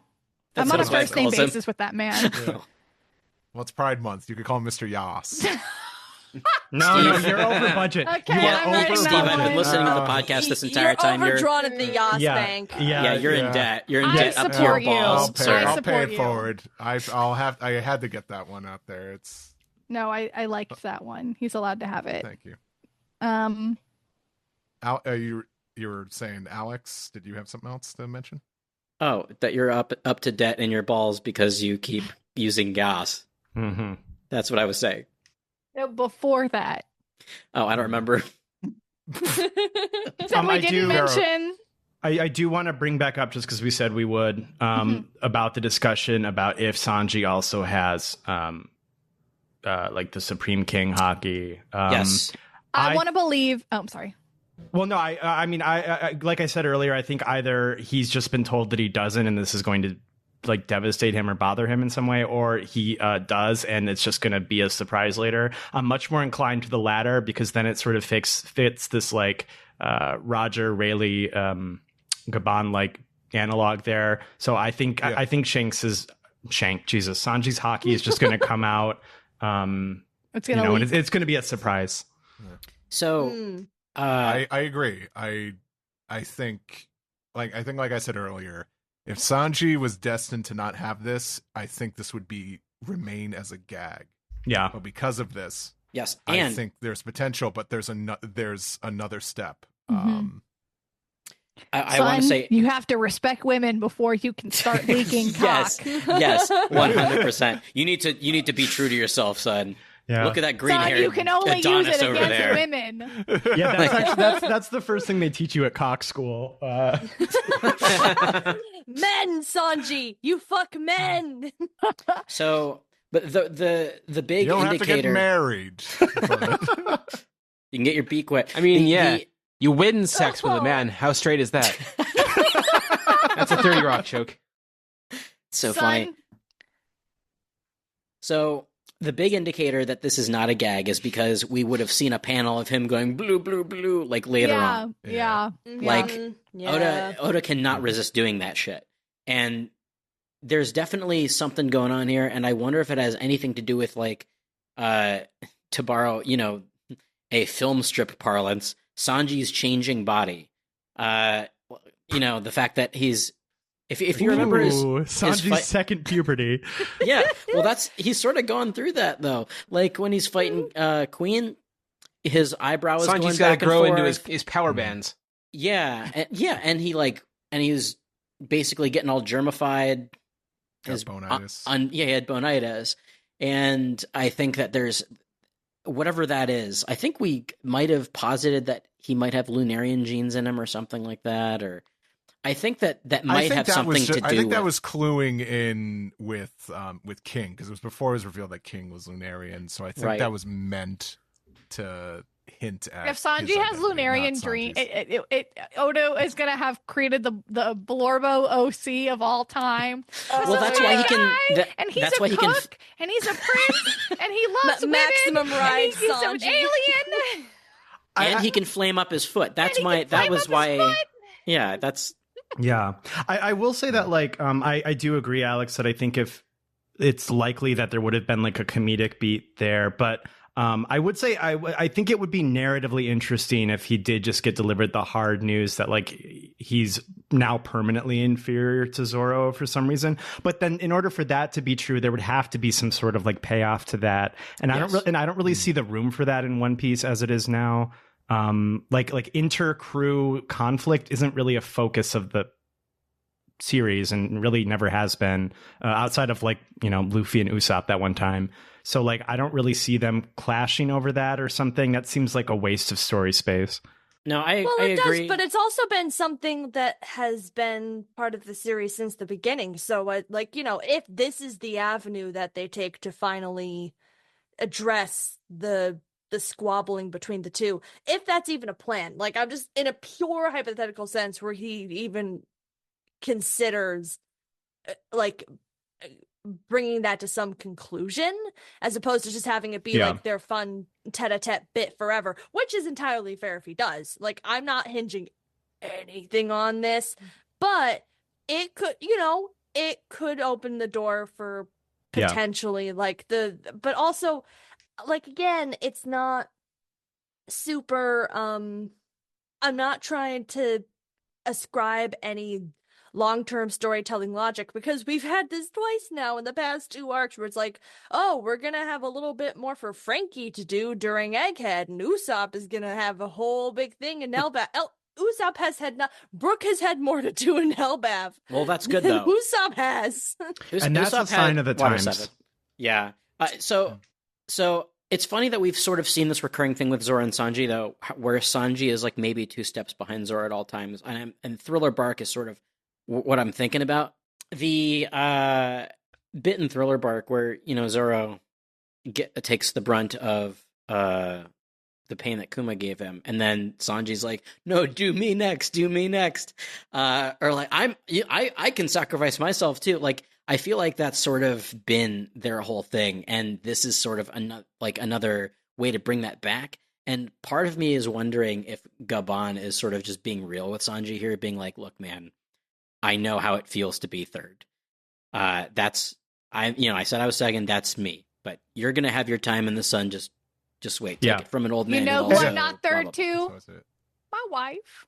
Well, yeah, and like what I'm saying to both you and Delaney is, I think that would be really narratively interesting. It just doesn't seem like we would find room in the story for this. Like, the Straw Hats are really simpatico. Like the fighting is mostly in jest. So it just to have real, like, sibling squabbles. Yeah, so to have real intercrew conflict, because, like, I mean, Sanji, if this is getting bad news, he seems devastated in this panel. I think there would have to be payoff for that. I don't know. I'm fine with it either way. Either way is fine. But I don't read it as devastated. I think I read it more as like kind of like Shock. like Yeah. a gasped, like kind of. I think if he was sad, I think he would be a lot. I think he'd be expressing a lot less emotion here. Yeah, this is it's Gabon just whispering to him, telling him like, "Hey, you're like, yeah, he might be stronger than you, but you could always just always say this line: I sleep in a giant bed with my wife." A giant bed, yes. Unfortunately, Sanji will never say that. No, well, that's why I believe in him. He's got to clean up his act. Yeah. I just want to bring up with Sanji too. Zoro trains. Yes. Sanji doesn't train. So I think like you'd also be like, Gabon be like, well, you got to put the work in. You put the work in. Yeah, that's a good point. Yeah. That's something Zoro's the only guy who trains in that fucking crew, huh? Right. Well, also we don't see day to day on. You gotta get on- buff so you on can the post ship thirst anymore. traps on Here's- social media all day. Here's my Zoro views his role as being like the number one protector of all of them, and so that's what he's doing all day. Sanji's got a different job. He And is I the Yeah, think cook. sure. He's they're got- yeah. they're okay with that. Where do you work out? The kitchen. Yeah. I'm not drawing another one. Yeah, he's got that book, The Joy Or of should Cooking. I? Or should I? Yeah, you the- should. Yeah. By the way, speaking of this whole Conquerors hockey business, is this our first instance of Luffy like being able to see the hockey emanating from people or whatever? Talking about how it's flowing out of Zoro. You're asking the wrong crowd So, here. yeah, so it seems like because they went out of their way to highlight it when he knew it was Chopper who was falling, like I think that is like the first time when that's happened. I keep seeing Luffy do all these things, and I knowing that Chopper's falling and being like, get on the damn boat. I like you. You're kind of funny. I look at him and I'm like, that's my son. I'm so proud of him. He's gonna be king of the pirates one day. And that's just how I feel looking at Luffy at all times. That's my special little boy. He's a patootie. Yeah. Alrighty. We're getting close to the end here, but I'll give some of my final thoughts. One thing I want to talk about a little more is just the 14 years ago flashback with Shanks and Gabon was very interesting for me because at this point Luffy is 5. So he is not. Shanks and Luffy have not met yet. Obviously, because How old was Shanks Luffy still in has an chapter arm. 1? 7. 7, right. Yeah. He was this many. Yeah. For the listeners out there, Vero's holding Shanks- a 7. Shanks does not have his facial hair yet, but he does have the scar. Not that I don't think there's any. Not that this like aids to any more. No, the scar I thought he got while he was on the crew, Mm-hmm. right? No, No? No. What? he did not have it. Well, I guess he And- scrapped with Teach in between then. Yeah, it could be Teach. I think it's always Didn't he felt say? like that was implied, but It is Teach. I was gonna say. it's just Because he like was talking the about, scar, Teach, yeah. this, that, makes my scar ache or whatever, thinking about Yes, that because guy. because Which Teach was shown with like the Vega Claw from Street Fighter, right? Yeah, Yes. It's just odd though because it feels like Teach was so under the radar. Teach. Who am I kidding? Teach was still on Whitebeard's crew up until Yeah. around the time of like the Up in- the current timeline that was the Up until pre-time skip. Alabasta. Until Thatch Yeah. died, yeah? Yeah, where he killed fan Mhm. favorite Thatch. Yeah. Right up there. No, I really enjoyed kind of having Vero and Alex on talking about this arc because they haven't been on in a while, and this in a Thanks, hon. combination of you're welcome. And that with a combination with the current anime episodes, like I couldn't think of more poignant stories for One Piece to tell right now.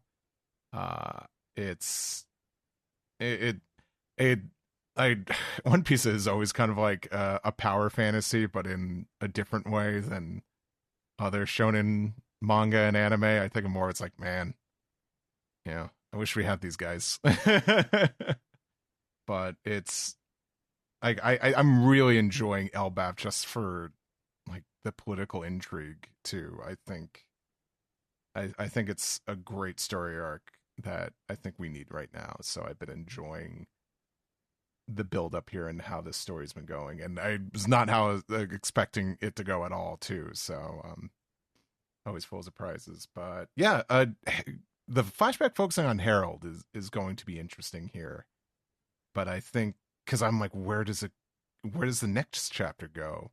Like, what is it about Harold's journey that we need to see? And my guess, it has to be tied with the world government. I think it's gonna plant the seeds of eventually, like, I could see the world government, the elders kind of saying like, hey, join us and fall in line, and he refuses, and that could eventually lead to Emu kind of stepping in and being like, all right, if he's not gonna play along, then we're just gonna, force our hand here and turn him into an evil slave. So I'm really looking forward to seeing what happens there. But other than that, just some really cute interactions with Luffy and the gang, and this arc's been really great for, I know like Harden's crew hasn't had the most development, but them kind of just being around is really making them feel important, which and these guys are going to be, it's Gerd and Goldberg, right? The pervert has Goldberg, grown on me. Stanson. He's Sanji. Like, they all have, they're almost like analogs of Don't say that. But they're going to be like the Akazaya, I think, of this arc. And I think Oda's been doing a good job of placing them into the story. And, so they're a part of everything. They're aware of what's going on.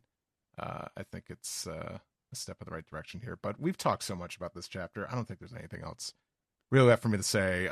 Any other comments? Josh, does the punk ass King Harden or whatever, is he a potential lineup for a Blorbo for you? If he's why did Stephen Paul do this intentionally, where he's like, by the way, he's 15? I forgot about that. So Yeah. I never didn't catch mind. that. Well, he's like 45 but 15, and I'm like, I don't need to know how old he is in human years. You made it weird. Dog years. Yeah, I don't. You've made it weird now. Like, if you just said he was 45, So No. Well, I don't know. he He was was established in 45, Little you Garden sick that fuck. giants live like 300 years. literally a 45-year-old minor. I can't believe it.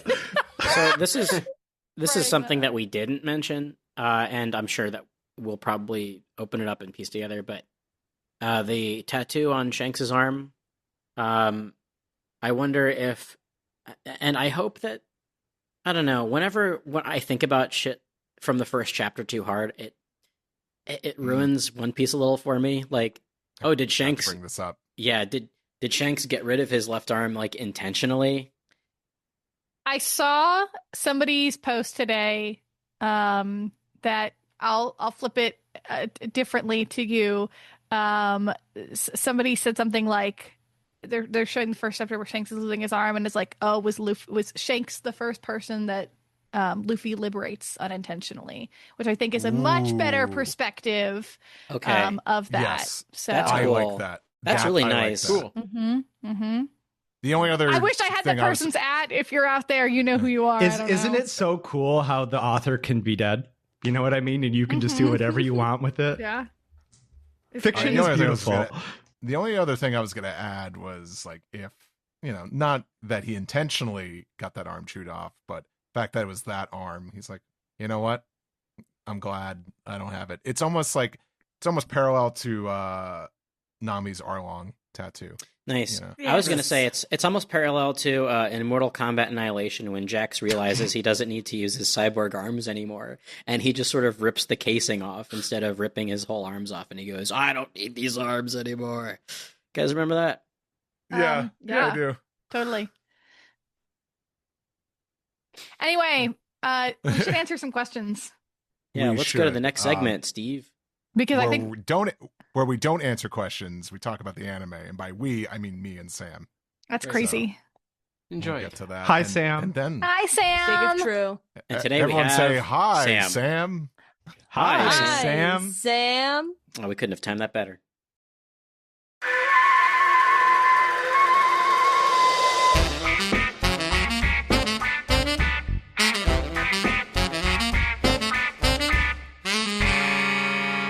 This is the double anime recap for episodes 1132 and 1133. I'm your host, Sam, and today with me we have eBay.com's very own Steve Yurko. And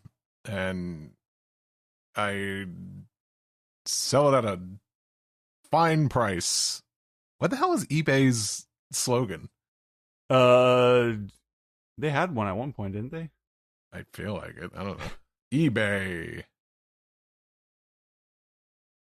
Buy all your old Happy Meal toys here. Pez dispensers. Pez dispensers. And we got a double anime recap. Yes, we have a couple of heart wrenchers. Mm. We start with 1132, a pledge to Ginny. Kuma becomes a father. And we have a cold open. The revolutionaries are, I think right now we're a little bit ahead in time from where the episode before ended. The revolutionaries are receiving requests for backup in a location called Tumi in South Blue.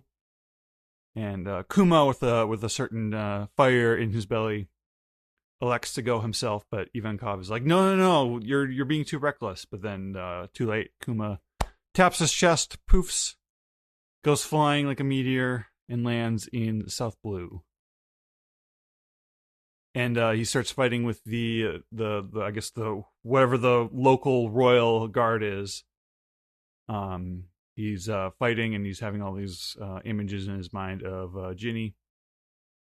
He remembers getting the call that Ginny was kidnapped, and learning that she has been taken in to be a celestial dragon's wife. And so he's keeping this anger and this frustration inside as he's liberating this random island or a town or whatever this is of Tumi. And he finishes with a big Ursa shock and clears the town. And all the locals are happy and cheering. They're like, "Oh, thank you so much!" But Kuma is kind of standing solemnly, and his knuckles are bleeding from the battle. And a lot of this episode, a lot of the revolutionary side of these episodes goes for this very muted, kind of gray overtone.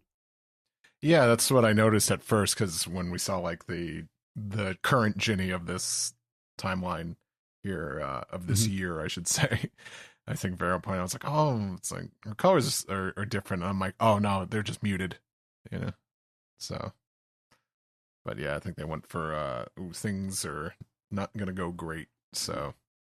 And then this is One Piece colors. Yeah, this is when the episode title formally appears. And now it has been 2 years have passed since Ginny had become this celestial dragon's wife, and she has seemingly escaped on a boat and has with her a baby, and she's got a big hood hiding her face. But we can see that there's like strange jewels growing on her skin. Ivankov comes running through the revolutionary base with the news that they have a call from Ginny. And, Kuma's happy and relieved to hear this, obviously. And they're speaking to each other on the phone, and they're, kind of speaking sweetly to each other. But Ginny admits that she's gotten sick, and this is really her way she's saying goodbye. And she's, saying, Kumachi, I appreciate your kindness, but please don't come and see me. But that doesn't stop him. He goes running. And Ginny tells Eva and Dragon to look after Kuma. And then ends the call with saying, Kuma, I will always love you. And she had basically gotten to land and has been making this call from the church. Mm-hmm. Oh, yeah. So yeah, he finds her at the church. Turns out she had this strange condition where natural light of seemingly any kind will start to harden her skin and turn into stone, into these like blue jewel things. And Kuma holds her in his arms and cries, and the tears flow, the snot flows, falling down from his face, and then eventually he notices the baby in front of him that's crying, And the the townsfolk who are always coming into the church, they're there and they're explaining how Ginny had made this journey with the desire to give this baby a chance to live, and that's why she sailed outward, even when that would mean contact with the sun. And then we cut ahead to another day, and Kuma is laying flowers down at Ginny's grave. And then that brings us to the eye catch of the episode. And the now there's kind of a series of Kuma attempting to care for this tiny child. Even like full-size humans are tiny compared to Kuma, so a baby is like extra challenging. And all the townspeople are giving him advice or critiquing him. Or one guy says, like, you're gonna have to put her in an iron cage so that you don't like roll over and crush her when you're sleeping. And I took that as just like, oh, that's just that guy being crass, but and then Kuma actually does it. yeah. We have Bonnie is growing. She's starting to crawl. Another day, she's starting to walk. And, Kuma is helping her and propping her up with his huge giant hand. And Bonnie also at this time starts to call Kuma daddy. And he's like, I guess I am your daddy, huh? Her first words, yeah. Oto-san. No, she says daddy across all languages. Yeah. And we get these page curls, kind of just going through the montage of her growing up until she's now just a young girl with like a bob haircut. Very different than the Bonnie we're used to seeing. Mm-hmm. But I similar to like I guess how Garp is technically in charge of Luffy, but then always going on like marine jobs and stuff. Kuma is going back to revolutionary business, and he's waving goodbye to Bonnie. But he does periodically return, and then you can see her sleeping in the cage. As Kuma's like kind of half rolled off the bed, so it seemed like it was a good idea. And then one night, Kuma is returning home, and he's greeting Bonnie, but she's also she now also has that the jewels starting to form on her cheek. And so we kind of go through a few doctors to look at her. They don't seem to really recognize what it's supposed to be. One doctor mentions that it's not white lead disease, which is the disease that Law had contracted as a child. And then Kuma turns in his 2 weeks notice at the revolutionaries. Like, I got a child to raise, and Dragon accepts. He's like, live life without regrets, do what you got to do. And then back home, we got like some boys who are like running amok in the church and basically starting shit. And Bonnie, because she can't be out in the sun, she has this. They're calling her a vampire and kind of making fun of her. She's 5, and she flips them the not bird. She's starting to get her kind of crass personality. And she's like chasing the boys out of the church, but she always has to stop right before the threshold, where she can't go outside where the sun is. And the boys are continuing to tease her with like garlic and a cross. Like, oh look, I got a cross, and then she just drop kicks that boy. Well deserved. But then Kuma comes running because he's getting nervous about how close she's getting to the outside. And then later that night, Bonnie is thinking about her jewels. She's like, oh, do I really look that weird? But I guess I can't really help it. And Kuma is assuring her that no, I think they're very beautiful. And then even later in that night, Kuma is asking Bonnie, when you get better, where would you like to go? You could travel anywhere. Where would you want to be? Is this the dawning of this catchphrase? This is like it the seems first so, time. Yeah. She says she wants to go to a sky island, and Kuma is surprised by this because he hadn't heard of this concept before. But Bonnie read about it in books, and she has this idea of, well, maybe they'll make us closer to Nika, and then that transitions into them doing the Nika dance together. It seems like this is something that they're doing a lot. The only thing I didn't like about this scene was just the soundtrack choice. Yeah, what was going on there? It's like the ragtime music that they often play when there's like a pub. Yeah, when it's like a few episodes ago when Bonnie is like remembering the scene, it's like very there's something very kind of delicate and beautiful about it. Whereas this is like kind of just another scene. Like I think they were just going for something like playful and fun, but it was the wrong choice in my opinion. I think I think it didn't even need some music. Like I can see that. Yeah. So that was one thing, because I thought like, this could be like a big moment when he first does the Nika dance for Bonnie, and it just was like it undercut it for me for a little bit. It didn't seem like it was the first time they were doing it though. It seemed like this is already kind of a ritual for them.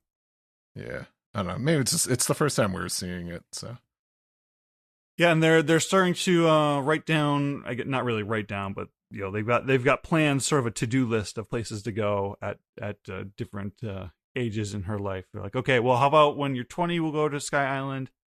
Where do you want to go when you're 19? And Bonnie says, Fishman Island.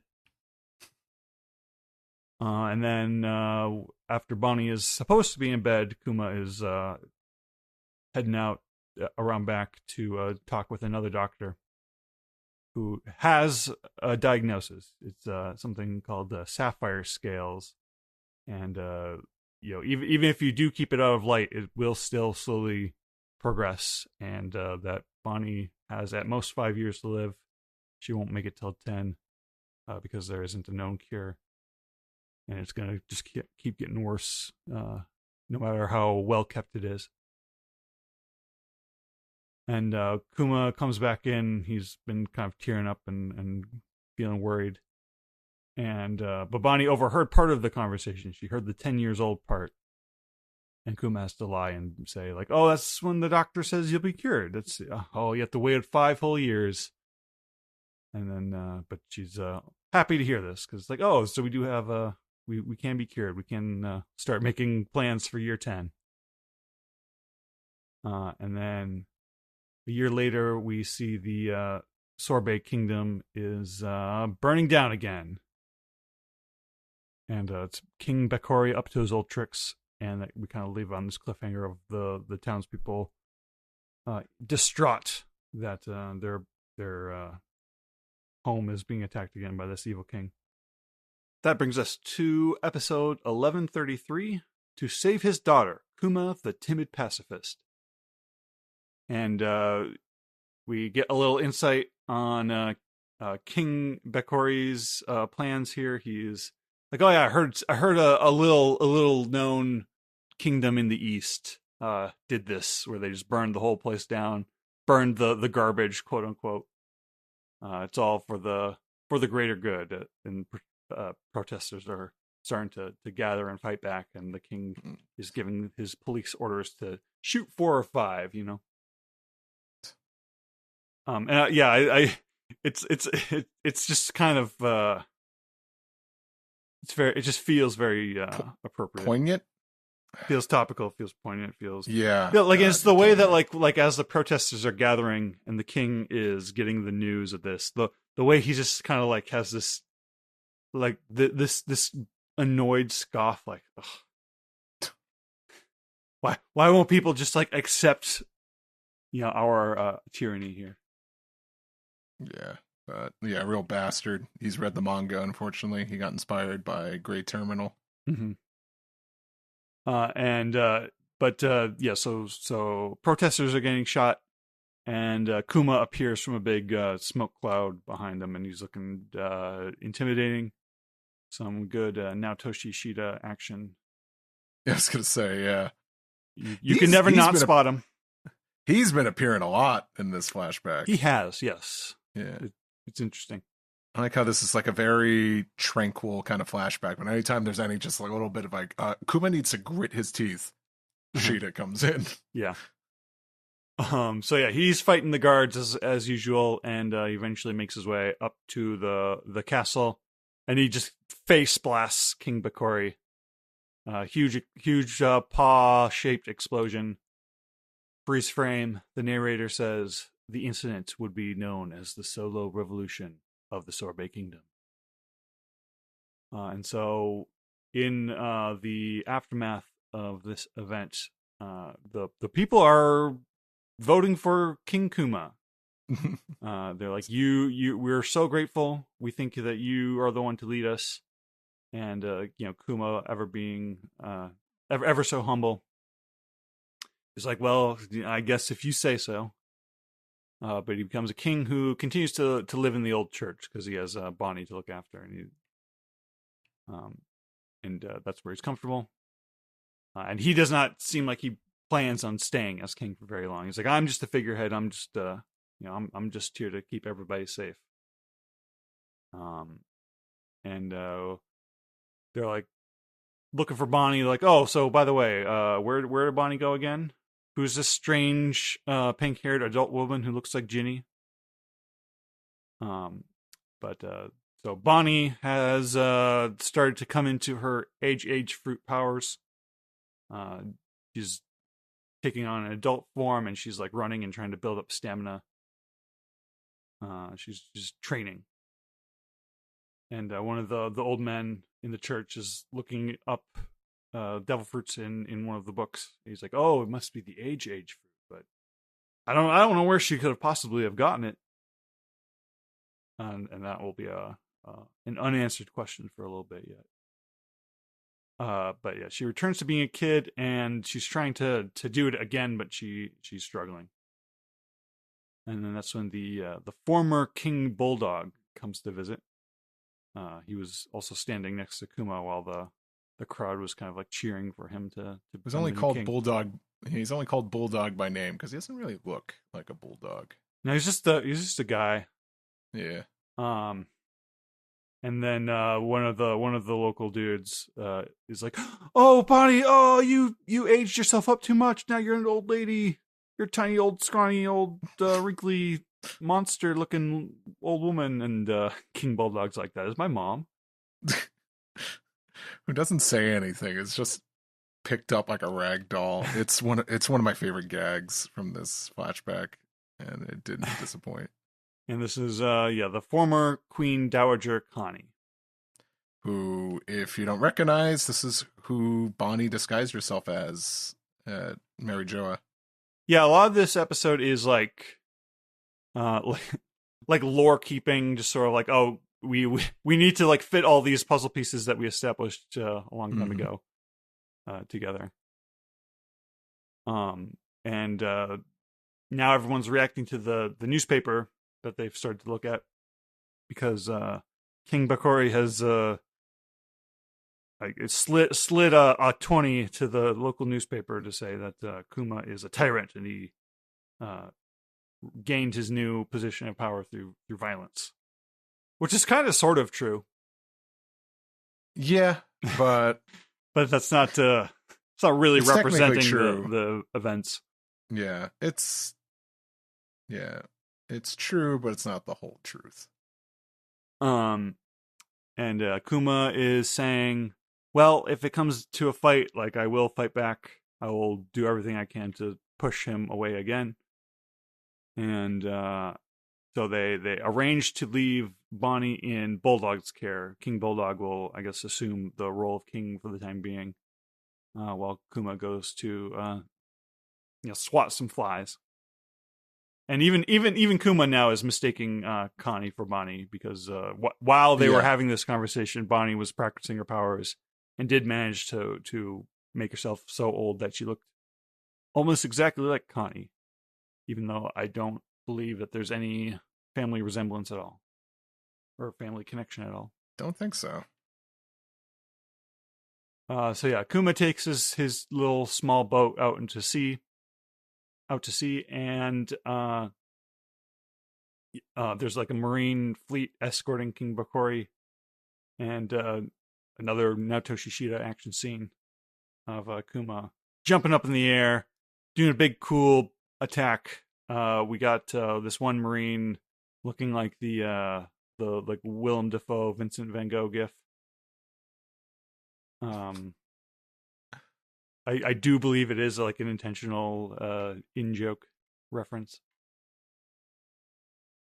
Willem Dafoe and Vincent Van Gogh. Like, you know, that gif where people will post sometimes, and it's like Willem Dafoe, camera's like right up his nostrils, looking up at the sky. Oh, okay.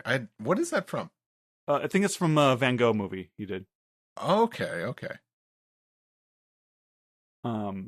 Yeah. So the Marine is drawn looking up at the Kuma about to blow them away, and I'm like 90% sure that's a deliberate reference. It's like it's not like the exact angle, but it's like there's something so distinct about the way his face is drawn. And yeah, like his nostrils like are flared. It came from some inspiration. Sure. Yeah, it's like when like an anime will like reference like Salt Bay or something.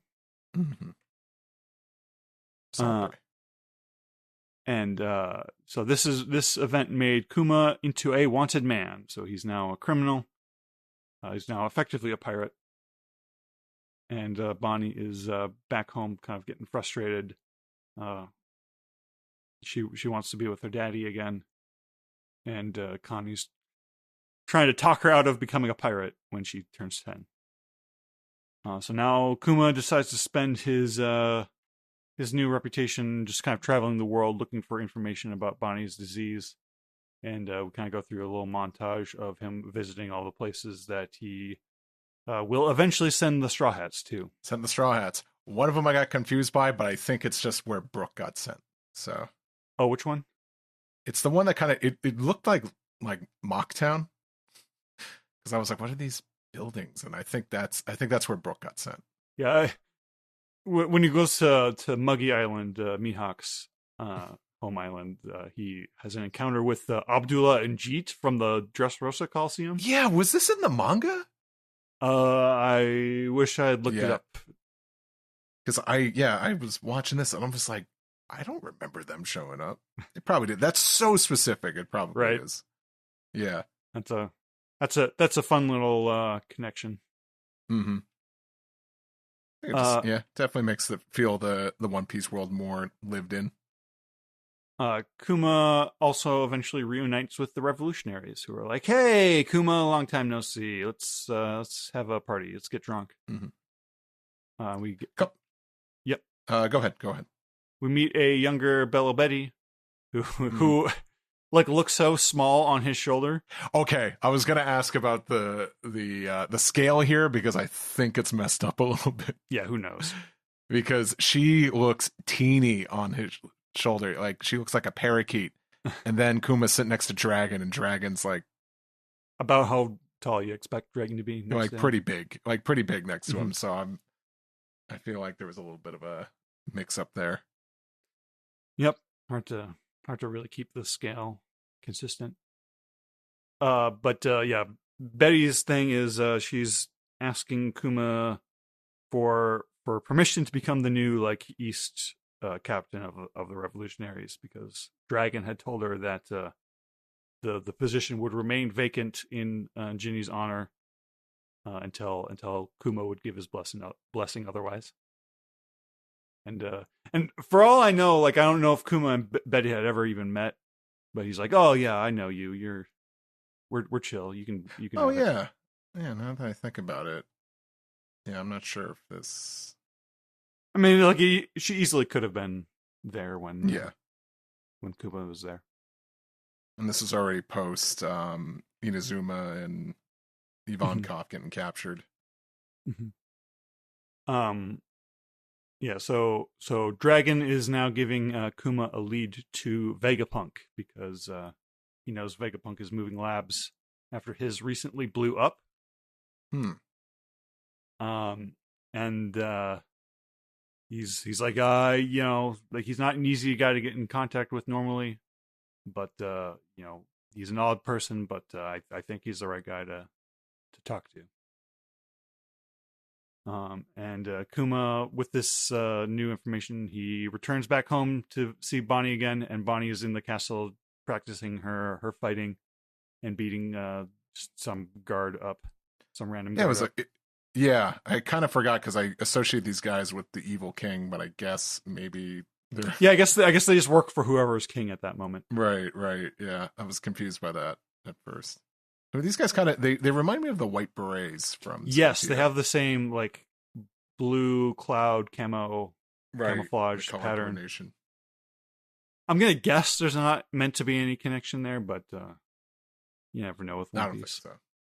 Yeah. Yeah. So Kuma keeps Bonnie in a barrel, keep her safe from the sunlight as he travels to Vegapunk's lab with her. So it's a winter island, and it's the new lab, soon to be Egghead. And Bonnie opens I guess there's like a door on the barrel. She opens the door and she sees Vegapunk, and she's like, "Ew, gross." I like Vegapunk's super laid back, like, she's sassy, but I don't hate it. Yeah. I like your spunk. And Vegapunk takes a look at her scales. He compliments their ability to keep the disease contained for the most part. And he's like, "Yep, I do think I can cure this." And then so Kuma and Bonnie cheer. They're very happy about this. But then Vegapunk and Kuma have to discuss logistics. And it seems like part of this is Vegapunk is doing some like blood tests on Kuma. And he's like, "Well, to cure Bonnie, it's not going to be easy. It's going to cost about as much as a cyborg." And then Kuma says, like, "Oh, you're going to make her a cyborg?" And Vegapunk has to be like, no, it's just going to cost that much. I was just using it as a frame of reference because everyone knows how much cyborgs cost. But then Vegapunk's eyes bug out when he looks at the results and he sees that Kuma is a buccaneer. And there's a kind of this brief moment where like they're almost going to discuss what a buccaneer actually is, but they sidestep that part of the conversation. Time for that. And so Vegapunk comes up with a deal. He's like, "You know what? How about we make an exchange? In exchange for my medical services, I want to be able to use your DNA to make clones of you, to make like super soldiers that just sort of like look like you." And Kuma is pretty amenable to this. Which is wise.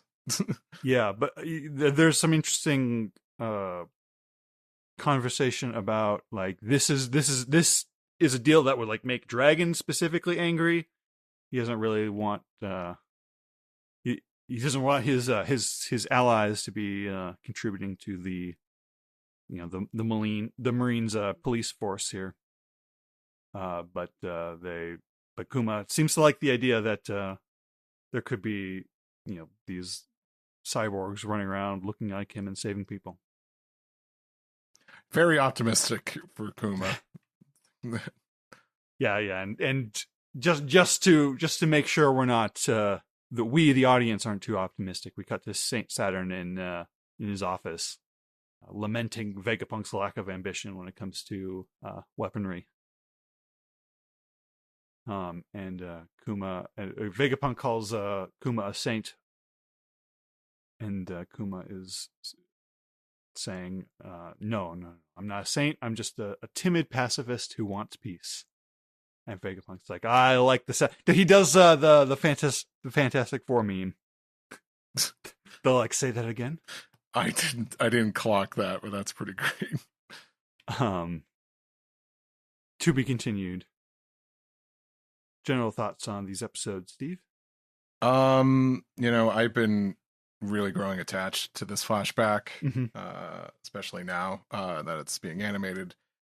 It's been great so far. These were the first couple episodes where I'm like, okay, no tear jerkers for me. I know the Ginny thing is devastating, but I kind of was more like expecting it, and I think in terms of direction, there wasn't any surprises. Like I think of some of the other choices in some of the other episodes, there was like, oh, you could have just kept going, but then you decided to like do this whole thing in Kuma's imagination where he pictured him living with his family in the church, and I was like, that stung. So these episodes haven't been as sad. They've still been great. I just don't think there's been too many sequences that really stood out to me. It's pretty much standard affair and all good, but it seems like I feel like they're going for something big in these later episodes for sure. I think they're kind of they're saving their energy. But it's still been great. I think the gag with the old, the Dowager again? What's her name again? Connie. I think that was done well. I really enjoyed that. I like that there wasn't even like a wonk, like a when Kuma mistakes Bonnie or Connie for Bonnie, and there's no like kind of womp womp sound. It just plays it straight, and then it just goes, and then it just cuts to Kuma talking to Bonnie. I thought that was really funny. But other than that, also I really enjoyed the scene with Dragon, and I think it's like this in the manga too. But like, wow, this is like the first time I see like Dragon being like chill and happy and smiling. Yeah, he's usually just frowning all the time. So it was really nice to see there. But otherwise, pretty good. I think the flashback's been great. I think these episodes have been a little bit lesser than the first few, but it's still good. Yeah, I think I agree completely. Story wise, like I think that the emotional conflicts are really strong. I think the sort of the moral and political implications of like the Kuma Vegapunk Dragon relationships is very interesting. I do feel like these episodes are held down a little bit just from like how much this part of the story has to just kind of like explain the sequence of events for situations that like they had, like I said earlier, it's like they established certain details like a long time ago over the course of like hundreds and hundreds of chapters. And like, okay, now we need to explain how all of these details are true at the same time. And it's like, okay, I think if the story was written chronologically first, some of these things would have been a little streamlined, like all the stuff with like Bulldog and Connie and who's the king at what point, and just like how quickly we kind of breeze past Ginny's capture. Yeah. I mean, it was pretty quick in the manga too, and it's it's fridging. I guess I haven't really had a chance to talk about too much, but I really wish Ginny got to have a little more agency, their fate, and it's just there is just something so jarring about how unceremonious it is, how kind of painted over it is as a especially dramatic because device. So many other like characters and relatives to people who've gotten flashbacks. It has been unceremonious, like Law's family. It's the first I could think of. But even that, there's like a whole episode dedicated to like the tragedy happening and Law reacting to the tragedy and getting out of the tragedy to like Sanji's fall into mom, another. Sora was so brief when I feel like there's so much there. But in Ginny, like it's just, getting captured and then forced into marriage and bear a child is it's whack, but this is still a great flashback so far. But at least we're past the part that I least liked, and it's also just coincidentally happens to be the episodes I've liked the least so far in the anime. Not that they've been bad, but I think they're saving themselves. I think they're going to be going. They're going for just a Niagara Falls of tears. I think I could tell. All right. Anything else you'd like to say before we move on to the next segment? No, that'll be it. All right. Thank you, Steve. Let's move on. Thank you, Sam. Let's do it.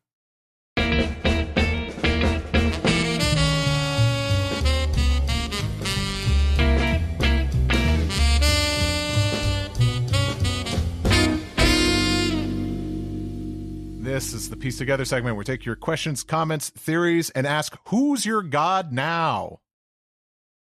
As always, we start with our first segment. Alex, what is it? It's called This Piece. What if I talk like this? Our first This Piece comes from the Gayer King, parenthetical Slay, who says, "Hello, my fellow sword fighters. Pride Month just keeps coming along in One Piece, huh? 2 naked gay men sitting in an onsen, another giant pride parade with a goth daddy, and King Harold getting penetrated by a room full of men. Good heavens. What a chapter." We made all these jokes in the show. Heavens indeed.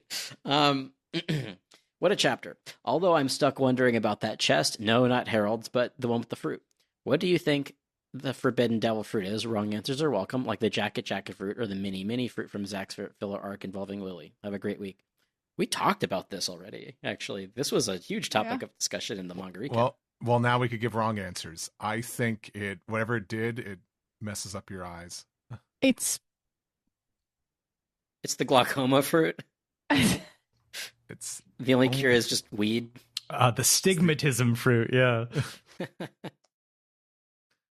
It's the eye hole fruit. Only you are allowed to have eye holes. Yeah, I don't know if it works out exactly, but I do sort of like the idea that it's the gum fruit. I think that's cute. I think it's a full circle moment that doesn't like piss me off. It's got to come from somewhere. As we said, I thought we established that Shanks stole that from the government. Yeah, I mean, I'm not saying like I need it to be. I'm just saying if it were, that would be cute. It was like a big hot potato. Yeah, I'm sure that Shanks had to figure out the government has this fruit somehow. So I wonder. Yes, there's just an eerie light emanating from it, like Marcellus Wallace's briefcase. Yeah. Sorry, I thought this earlier and I didn't bring it up during it. Could be the gum fruit. Maybe the government found out about it. It's like, we're going to need that back. And Harold's like, hell no. And then eventually, government interferes, death and all that. Meanwhile, maybe they stole it, but I don't think there's enough evidence for that, but I could see that being a thing because when the red-haired pirates took that fruit, they were around the age they were right before the first chapter of the series. So. True. Who knows? Wait, could have been. I remembered a question I had. Remind me if I'm forgetting. They called Shanks like a child of destiny or some shit. Child of fate. Has that been mentioned before? Or no, and I wonder if it might be just an expression, and this would be a great question. It was in bold, though, for Steven. so yeah. I guess this is a Steven question. You had to pick this day. I know, we really needed a thing knower on this week, and we did not have one. Mm-hmm. We can just ask him later. Mm-hmm. Sailor Karna says, "Hey, OPP, today is my kid's birthday. They turned 7 today, and I was wondering if you could give them a birthday shout-out." Oh my gosh, happy birthday to your little one. How fun. Yeah. Happy birthday, Sailor Karna Jr. Do we have their Happy birthday to you. We do not. Happy birthday to you. Happy birthday, Sailor Karna's kid. What day is today? I hope you have a lovely and birthday. Many more. I hope you have a lovely birthday, and I'm sorry that 5 grown idiots have ruined this. Now, hey, don't group in with them. And if you're still listening, go have fun. Whatever it is, it's like enjoy your summer. Why are you having them listen to this podcast? We've said the Especially word this cock episode. so many times. Yeah, like a ton. It's okay. Just isolate this footage. I hope their birthday is amazing.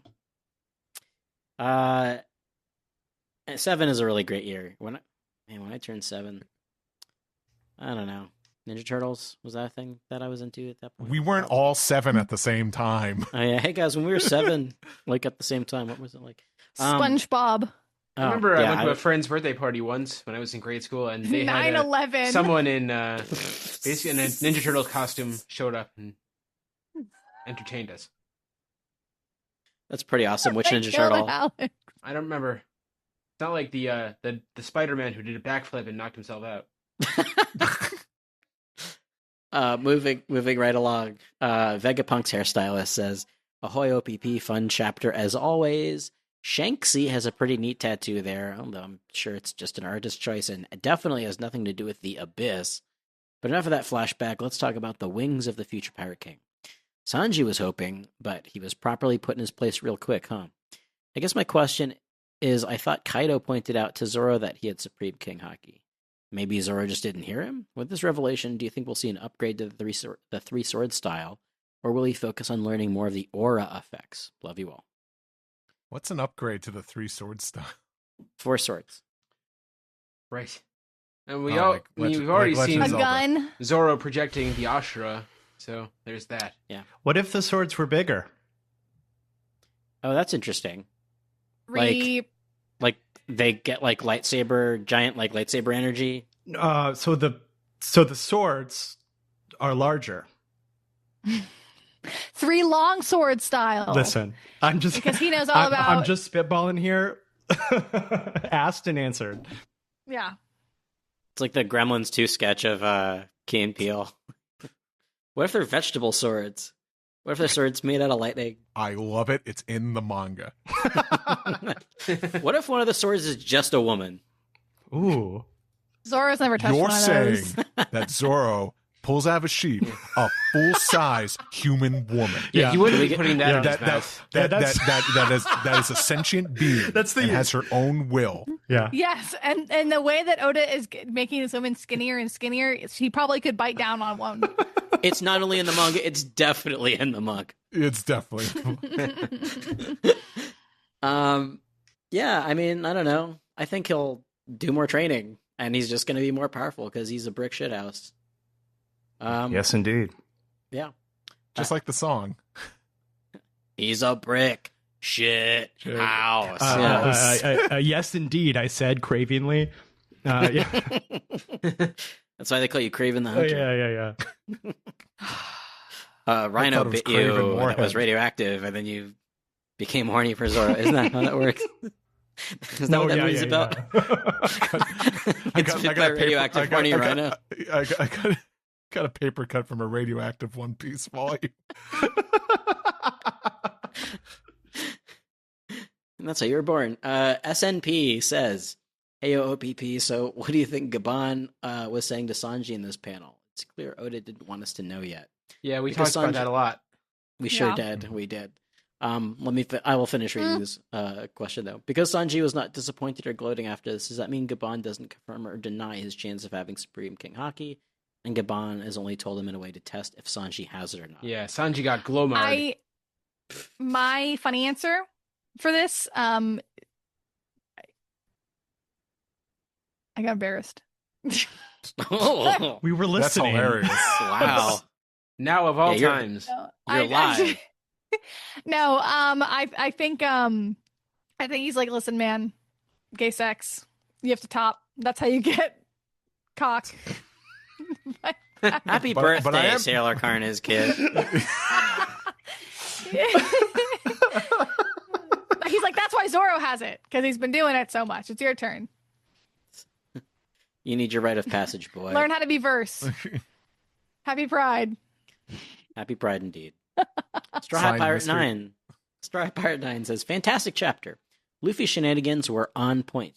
Asking Loki to join, LOL. What a way to try and get him or get around him being chained. Zoro and Sanji's interactions also on point. Luffy being a Shanks obsessed fool. Ha ha ha. I can't believe we're in a double flashback. I guess you gotta with how long the giants live. Word.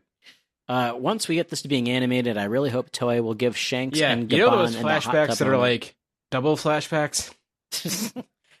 Chocolate microscopes? Once we get this to being animated, I really hope Toei will give Shanks and Gabon in the hot tub moment the same treatment they gave Luffy and the others in Film Z. Winky, smiley face with the tongue sticking out. For those of you who haven't seen Film Z, that is the one movie where it's male fan service out the wazoo. You see everybody's ass. Their whole ass. Happy birthday. Happy birthday, Frosty. Let's name the episode Happy Birthday. Happy Blurstay. Be blurt. Best of times with the blurst of times. Reverse Pride Patch says, "Welp, seems like Loki is definitely going to join the Straw Hats. I really love the design of King Harold, but thanks to that earlier disc piece, I can't stop thinking about Shanksy's sick ink on his once great left arm. If it's his mark, does that mean the Lord of the Coast can now use the Abyss to travel? Or did the power of Emu transfer to the sea monster's poop? Have we ever seen Neptunian Dookie? What if their crap is super dark and forms the shape of a tall crown figure with big creepy eyes? That's right, Emu could be made of fish shit. What a revelation. Yes. Yes. Mr. Very Nice Guy, Cram, says, ahoy OPP, banger chapter as always. I can't believe Loki is joining the crew. And by that, I mean he'll remove the bandages to reveal he was Carrot the whole time. And God. she's finally becoming the lookout. Now that would be very anti-Pride Month to me. That would be violence in the month of June. Have y'all ever seen Eyes Without a Face? I totally this is just a great opportunity to remove the bandages and it's just, I don't know, fun stuff. There's more to this. I can't believe we have finally reached the flashback. And not just that, but a flashback within a flashback. Seeing that Harold has had the same temperament as Loki is very fun, honestly. My question is, what do you think the chances are that either of his wives will actually get to be proper characters in this flashback? Have a lovely week. I mean, it seems unlikely, but it would be cool, I think. I mentioned that earlier. Yeah, I don't see them mentioning the mothers. I don't know. Or at least, I mean, even just finding out who they are would be enough for me. Yeah. I'm sure we'll get to see some sort of interaction, and they're going to be, they'll look like Nami. Before they die tragically, and their children become pirates. So true. People can never get divorced in One Piece. It's either dead or dead or nothing. Nerf or nothing. Straw Hat Rigby gives us our final disc piece of the evening. He says, hey, OPP, very, very interested that, so far it seems, Luffy is present and interested in listening actively to Loki's story. Between that and when Kinemon told them Oden's backstory at the castle ruins in Wano, those, I think, are the only two times Oda has made it clear Luffy has paid attention to a person's backstory. Which is completely in opposition for how Luffy usually acts / is depicted when it comes to his interest in people's past. Why do you think Oda made this choice narratively now / recently? Thank you for everything and have a great week. I think also because it has to do with Shanks. Shanks was there. Yeah, that's definitely it. As soon as Luffy hears Shanks, that's like catnip to his ears. Mm-hmm. The question is, why is he interested in Loki's backstory? Or why recently has he been interested in people's backstories? Because he listened to Oden's as well. Yeah, that's like a new Growth? thing for him. I hate to be a cynic, but a narrative momentum. Word. Yeah. Yeah. Well, that's it for Disc Piece this week. Steve? Alrighty, so next we're going to take a deep dive into the subreddit Archipelago. We got a couple questions here. First one's from 23 Years Virgin. Hey, OPP, the idea of Emu having candidates to be able to possess bodies such as Gunko is creative to me to a certain extent, and I would like there to be a nod to the idea that there are also contenders to be Joy Boys like Luffy is, where in the past there are possible Joy Boys such as Roger, Shanks, Noland, and now with Flashback possibly with Harold. So my question is, which carnival food is your favorite? Cheers and keep up the good work. Deep fried Oreos. Ooh, elephant ear, bitch. Ooh. What's an elephant ear? It's a fried piece of dough what resembles an elephant ear, and you can get various toppings on it. I, at my childhood carnivals, enjoyed the chocolate sauce. Wow, that Nutella sounds or awesome. powdered sugar? Yeah. Powdered sugar is a really common one. Cinnamon. Yeah. The elephants are okay, right? No, they have They to kill put them one down after that. elephant for every ear. Actually, I think Not the elephants. mine is cotton candy. Like Wow. Chopper. Cotton candy's a good one. Funnel cake for me. More fried Actually, dough. The Florida State Fair sold deep fried butter one time, and it fucking ruled. I mean, that sounds amazing. Okay, so Yeah. actually, let me go back and say that deep fried Oreos, I can't really eat them anymore, but Oh. I've never tasted something so fucking delectable and something I would want to eat when I'm It's- fucking high. It's just so good. It's It's kind of magical. deep fried Oreos, man. And I will say that when it comes to Ren fairs, which honestly I think trump the state fair stuff by like. And they have a very cool Ren Fair in Maryland, if I remember correctly. They sure do, in my hometown. And my favorite thing to get was the lolly chop, basically a pork chop on a stick. That's crazy. This is basic, but I love a turkey leg the size of my head.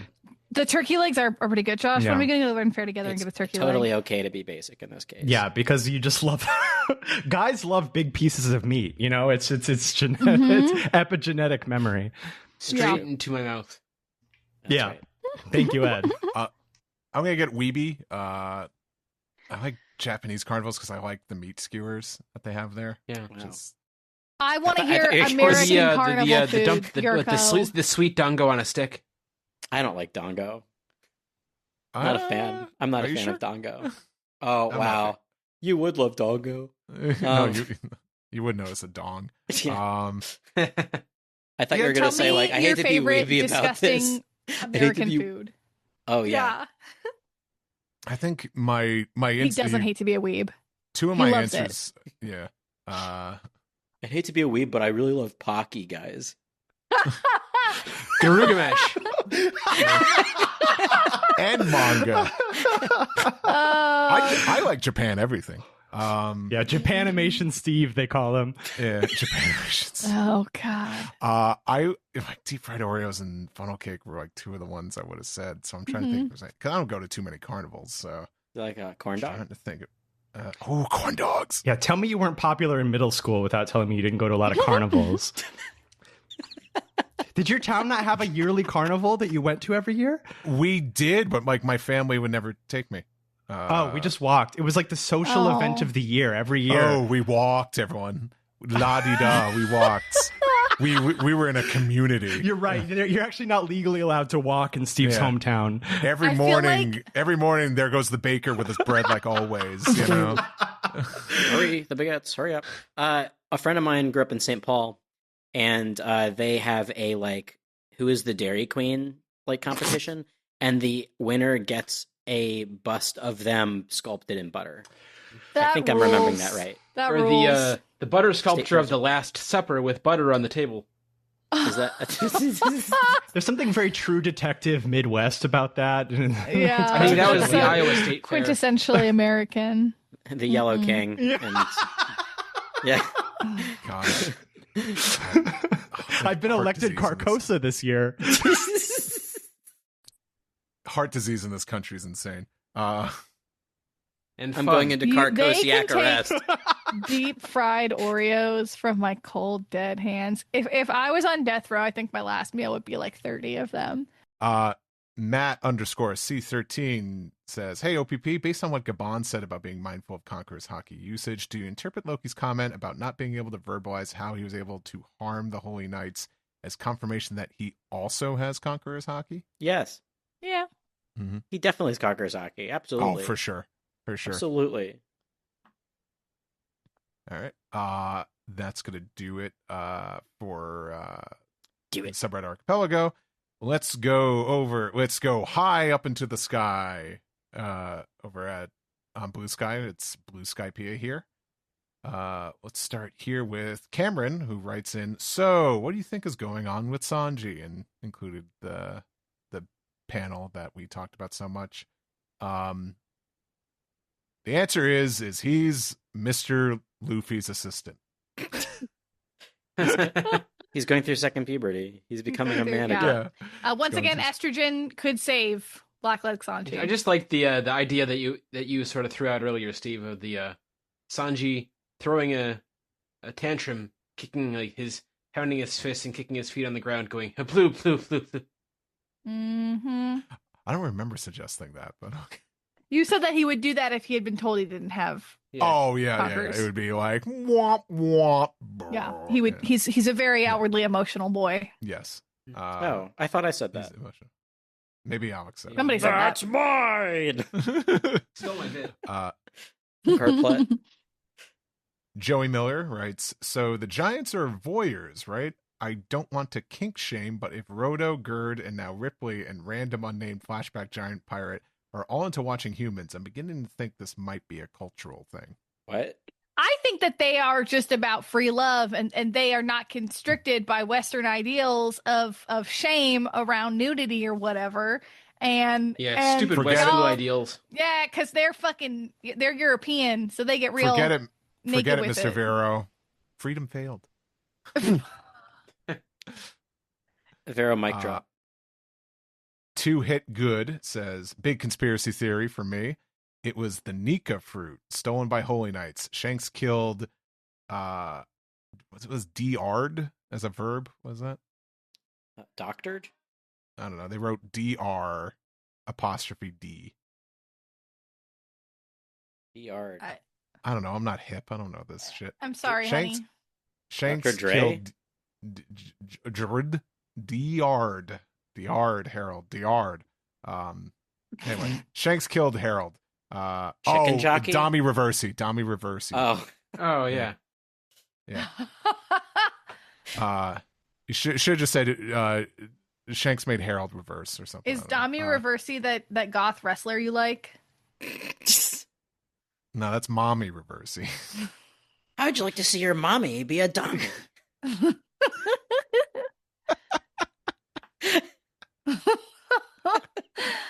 My favorite thing Jesus Christ. My favorite thing is making Steve laugh. It's He's look at him. You got me earlier with the Clerks reference. Oh no, I saw you lose your mind. It was great. They're keeping up. Oh, anyway. So yeah, kills Harold. They're keeping up the lie to preserve Harold's honor. Shanks, Gabon, Loki, all keeping up the lie. Shanks chickened out from eating the Nika fruit and allowed the fruit to be stolen, hence coward. And then they wrote, scratch that, Loki did it. I keep going back and forth on it. But reread what Loki said after Gabon mentioned the conquerors, and it's definitely Loki using his conquerors.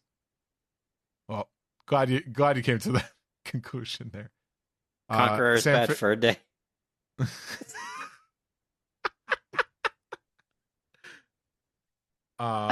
Is it time for me to ask my question? Not yet. Okay. Jump ahead here. Let's see. One's for Steven. This one's from Sam Fisher, but Steven is not here, obviously. But I think that's something you want to save for him. So wait for a future episode. Ice Fisher Tenacity writes, I'm 99% sure Howardin's mom is appearing next chapter. While I have no doubt she'll bring out the good in this scumbag, I am curious exactly how she does it. By bringing out the goods. If Oda is like, I'm giving him a wife and she makes him not evil, snooze fest. Wait, so During Howardin my was the Pride one Month? whose mom was from a different giant clan? Different giant island? Yeah, like a commoner. Yeah. Oh my god, it's like Downton Abbey. Sorry guys, I'm watching it right now and it's totally like everything is correlating. I'm sure like, it is. oh, she's a chauffeur. He can't marry her. I don't know. No, you can't. Not a chauffeur. Mr. Bates. And Common Writer W writes in, hi, OPP crew. Is there a reason the English translation went with Scopper Gabon over Gavon? Imagine it's for the same reason Viz uses silvers instead of Sharivan Rayleigh. After all, the theme was lost back in Drum Island when they went with Goldie Roger over Goldie Shader. Is this a bit? Is this a bit? I think it's a bit. What? You've lost I know the scanslations call him Gabon. Oh, yeah. Yeah, that's the Ya because sign. of Mr. Ya. Yeah. Mm-hmm. Which, fine, We I had guess. talked about that weeks ago, I think. Yeah. Yeah. I love that the scanslations I continue to use Elbaf with the F, even though it's technically the official spelling. Mm. Gotta Same with gotta Killingham. being stubborn. Killingham. I've never heard Sharivan Rayleigh in all my life. That sounds like an MSN like group's scanslation. That does, yeah. shit. Yeah. Bisaromi Bear. Bear. Yeah. Whatever the hell. Tanji Whatever the Hado Lolu Flamingo. Yeah. I don't know if this is a joke, but if it's a serious question, I'm like, it's like, listen to how I read those out loud and then think about it. Yeah. I'll say. And then our last question here is from an Edward E. And they write, in honor of Pride Month, which of the Straw Hat pirates is the gayest? And why is it Zoro and Nami? That's, I mean, yeah. 100%, yeah. It's so here's, hold on, I'm locking in. I've been abandoned by my people. but it's fine. Nami misses her girlfriend, Vivi. Yeah. Yeah. Zoro, Nami's- as I said earlier, Zoro is posting shirtless gym selfies all over the place on social media, I think. Mm-hmm. And I think and he can't see Grindr. when Hiyori is flirting with him an inch in front of his face. I truly like. I joke about Sanji a lot, and like that's my little bisexual disaster or whatever. But Zoro is one where I'm like, I couldn't. I don't think there's a woman in One Piece that I could be like, yeah, that makes sense or whatever, you know. And the same with Nami. Everybody else, I could be like, yeah, I could see an extra character that they could get paired up with. But Zoro and Nami, that's Maybe Quina, but Quina dead due to stairs. It's weird how Nami is like one of the only few I could kind of believe, which is odd because any woman with Zoro, it just feels wrong. And just, I think anyone who usually pairs up, I feel like, I know what your browsing history is probably like. Like, okay, people always say Perona and Zoro, and I'm like, no, it's Perona and Mihawk. Let the goths be that's- together. Ew. No, Oh, no. come on! I see that as father and daughter. Yeah, he's the it's daddy in weird. that family.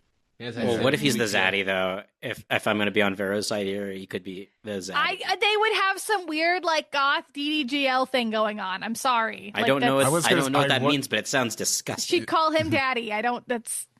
I was gonna say the only way I could see Zoro and Nami is if Sanji's also involved, and then you get that tennis movie. Don't ever say the Challenger- words Zoro Holy shit. and Nami to me ever again. I Hold could see on, though. I could see a Challenger challenger is- situation between those three. That's That's kind of amazing though. That's really fucking good. Vera, you cannot contest this. That is good. I think the thing in Challengers though is that not that Tashi does like. I haven't seen the both of movie. them. I'm sure everything works out, and the three of them I could have not a in beautiful any relationship. world imagine Zoro and Nami reciprocating feelings to them. I know somebody who's like a diehard Zoro Nami shipper, and they see things they see shrimp colors. I can't understand their world, but that's okay. I get it Color though. sh- I get What it. are Like shrimp colors, just like Shrimp pink? see more colors than we can. Yes, the man Seymour. Those shrimp colors. Anyway, continue. No, that one from Edward E is our last question. Who could that and, be? Who dat? Who dat Don't ninja? know. But that's gonna do it for Piece Together. Why don't we wrap up the show? Do we have a little special segment, Vero? I have a special segment for the three of you if you want to do it. I can do it like Price is Right rules is how I was gonna Okay. do this. Great. I'll do it a All quick right. thing. Go All ahead. right.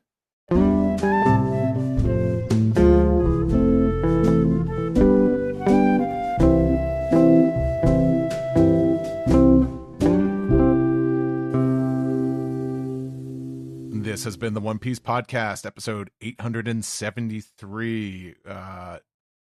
Big, beefy manga recap this week for chapter 1152 and double stuffed anime recap.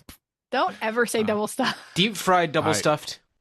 Oh my goodness. my god, deep fried double stuffed Oreos. That's heaven. Mhm. Bring back the single stuff. I think double stuff is bullshit. You mean No, regular you have Oreos? no friends here. You have no friends here. Double stuff. Single stuff, that's regular Oreos. Just say Oreos. I prefer the Oreos thins actually. Oh my Okay. God, you're Okay, a pervert okay. in a derogatory way. I'm not a pervert.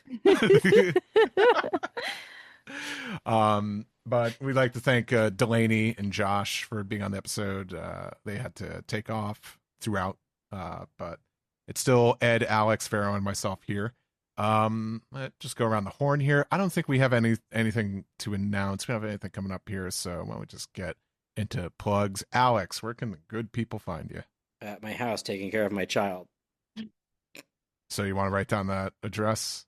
For us No, here? don't dox me. Yeah. No, don't dox me. In no. a big bed with his wife. Yeah. Find me on Blue Sky at @do exclamation. I'm there. I post shit. Also on Letterboxd. I have hot takes sometimes. Hell yeah. What's the latest movie you watched and logged on Letterboxd, I should say? Superman, the original. And you know what? It's silly as shit. And superhero movies have never been good. I'd like to inform everyone. I don't know, man. I saw Batman Forever again recently, and I'm like, superhero movies. This Batman Forever is Pretty bad, good. Steve. Batman Forever. I'm sorry. Is rad. I'm sorry. It's riddle me this, riddle me that. Who's afraid of the big bad bat? That's my Jim Carrey. I need Delaney. If you have the video footage, please clip that for our viewing pleasure. No one's playing it small in that movie. Tommy Lee Jones, Jim Carrey, and Uma Thurman, right? Yeah. No, Uma Thurman's in Batman Batman and Robin. Yeah. Oh shit! Right. Poison Ivy. Steve. Curses. What's Nicole Kidman's name? That Chase Meridian. Yeah, Chase Meridian. Stupid. Whose answer to solving a panic attack is with a kiss. I mean, just shut him up. Shut him up with sex appeal. I don't know. You can have your opinions. I'll see you in hell. Thank you very much. I've been there. That's from Hocus Pocus, a movie I haven't watched in a very long time, and I don't think I've logged on Letterboxd. But I also logged Clueless on Letterboxd pretty recently. I gave it 5 That's stars. a banger. 5. Yeah, Clueless is amazing. Mm-hmm. Vero, where could the good people find you? You can find me Kinko Crown for, I don't know, like Instagram, Blue Sky, Patreon, for general art and cosplay stuff. Also, come say hi to me and Steve at Anime Expo. Try not to melt in the heat. Yeah, try not to melt in the heat. I'm going to try to cosplay. It probably won't happen. Who knows? Steve, what's your table number? It's like K46. K46. Did you say TK421. the letter K? Yeah. It sounded like you just said Tay. Like Tay's on day. I'm sorry I don't speak word good. Oh, Tay. K46. I'm enunciating. Every time we say K, it gets like cut off. Is that your stormtrooper number? K46. Why don't you write your post? Alrighty. Steve, where do people find you? Find me? Yeah. At Steve Yurko. Yeah. At 46. You can go to steveyurko.com. Social media, your Blue Sky, your Instagram, Twitter, I guess. You can Ed. just at Oh, Steve. yeah, I'm Edward E. on Blue Sky, as we established, and there's still an archive of old anime trailers on Twitter at Weeb Trailers. Check it out. Some good stuff on there. But yeah, as I was gonna say, I'll be tabling at AX again. I think I'm going to the Dodgers game, so maybe you'll see me there. I don't know. This is so funny. It's been like an ongoing saga listening to you every week, being like, I don't know, do I want to go to the Dodgers game so I can get that trading card? For the game he doesn't play? I told him I would run his table for him so he could go. I Okay. collect. Okay. I collect. Yes, you can go see Los Doyers. But I will be there. Other than that, that's all the happenings. So where can you find us? That's right. I think I'll do the rundown here. Of course, go to our website, onepiecepodcast.com. Subscribe, rate, and review all over, such as iTunes, Spotify, the rest. And our email address is onepiecepodcast@gmail.com. We do have an email. Yes, send us your piece together through our email.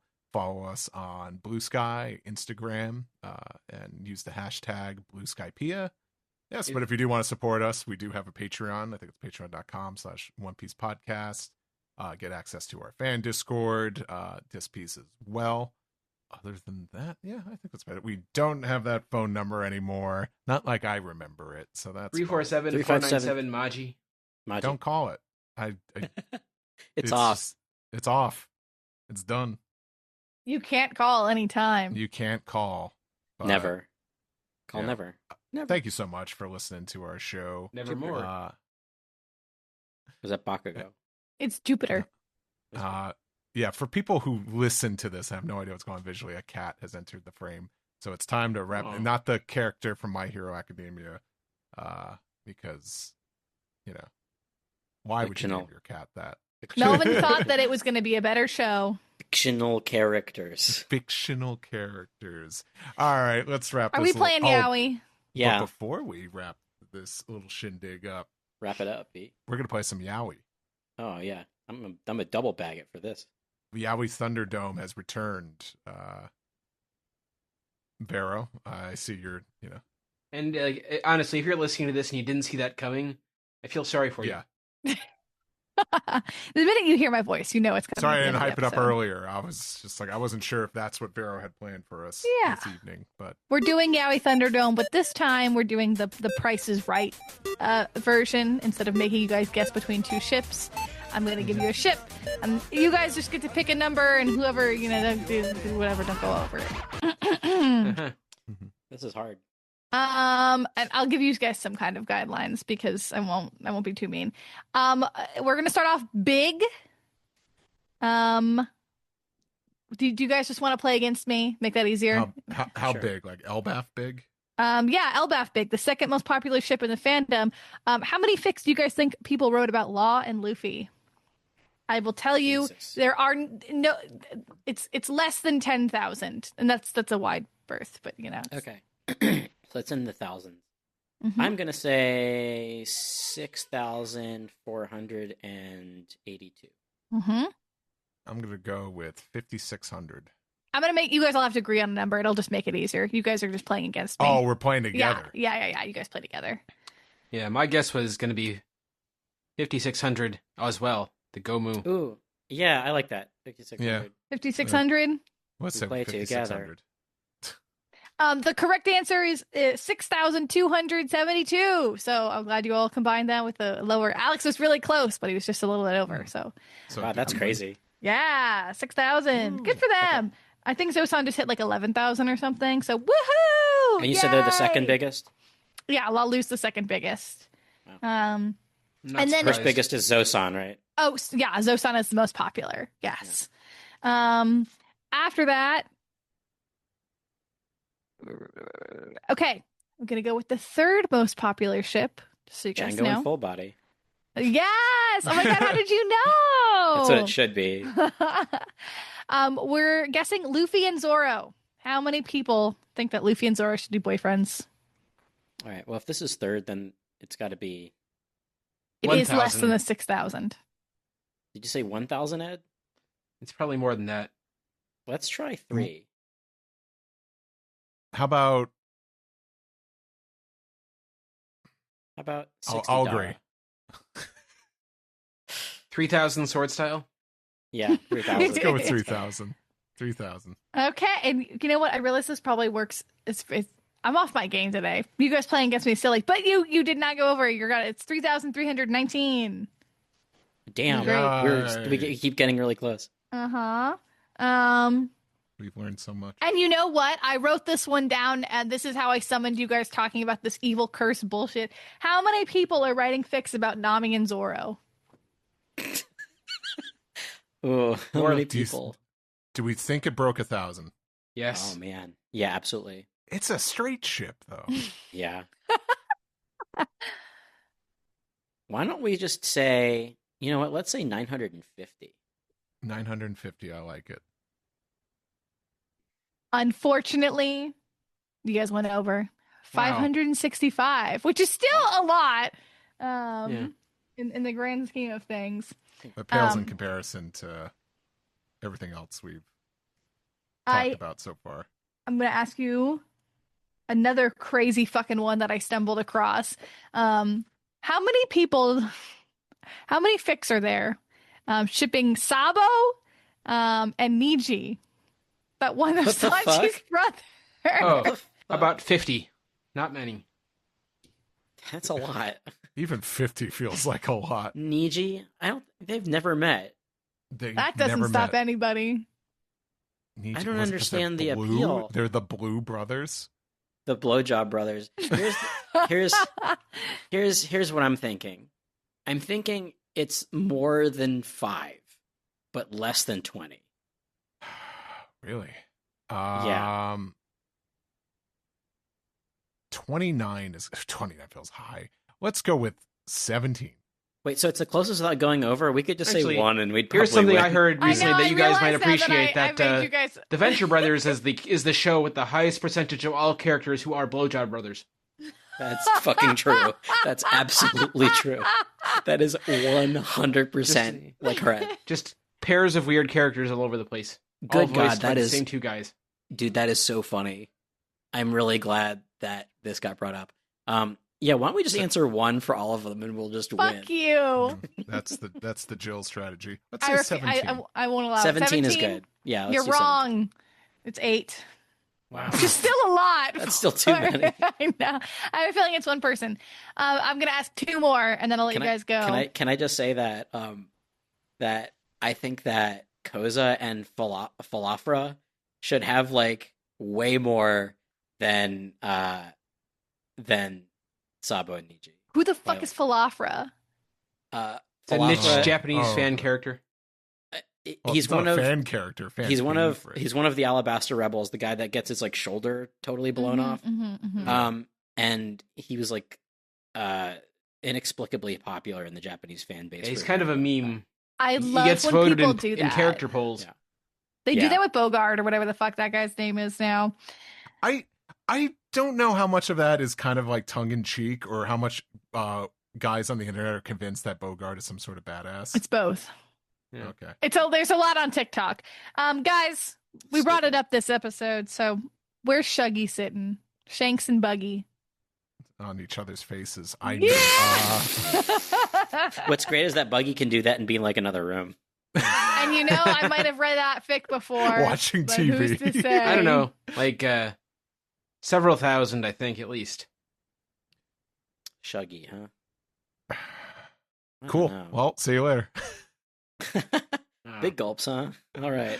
I want to say, is 1200 too high? I don't know. I don't think so. My finger is not on the pulse here. 1200. Let's go 1200. I endorse that. Yeah. 1200. Show me 1200. Unfortunately, it's only 964. There should be more out there. I like your guys' ideas for these numbers. And my last one, this one was requested by our good friend of the podcast, Melon T. She said, go look up how many fics are shipping Luffy and Loki together already, because she wants me to, put the good word out there. Already. And you know what? I'm about it. I'm about it. So what do we think? I say 88 because it makes me go ha ha laughing at it.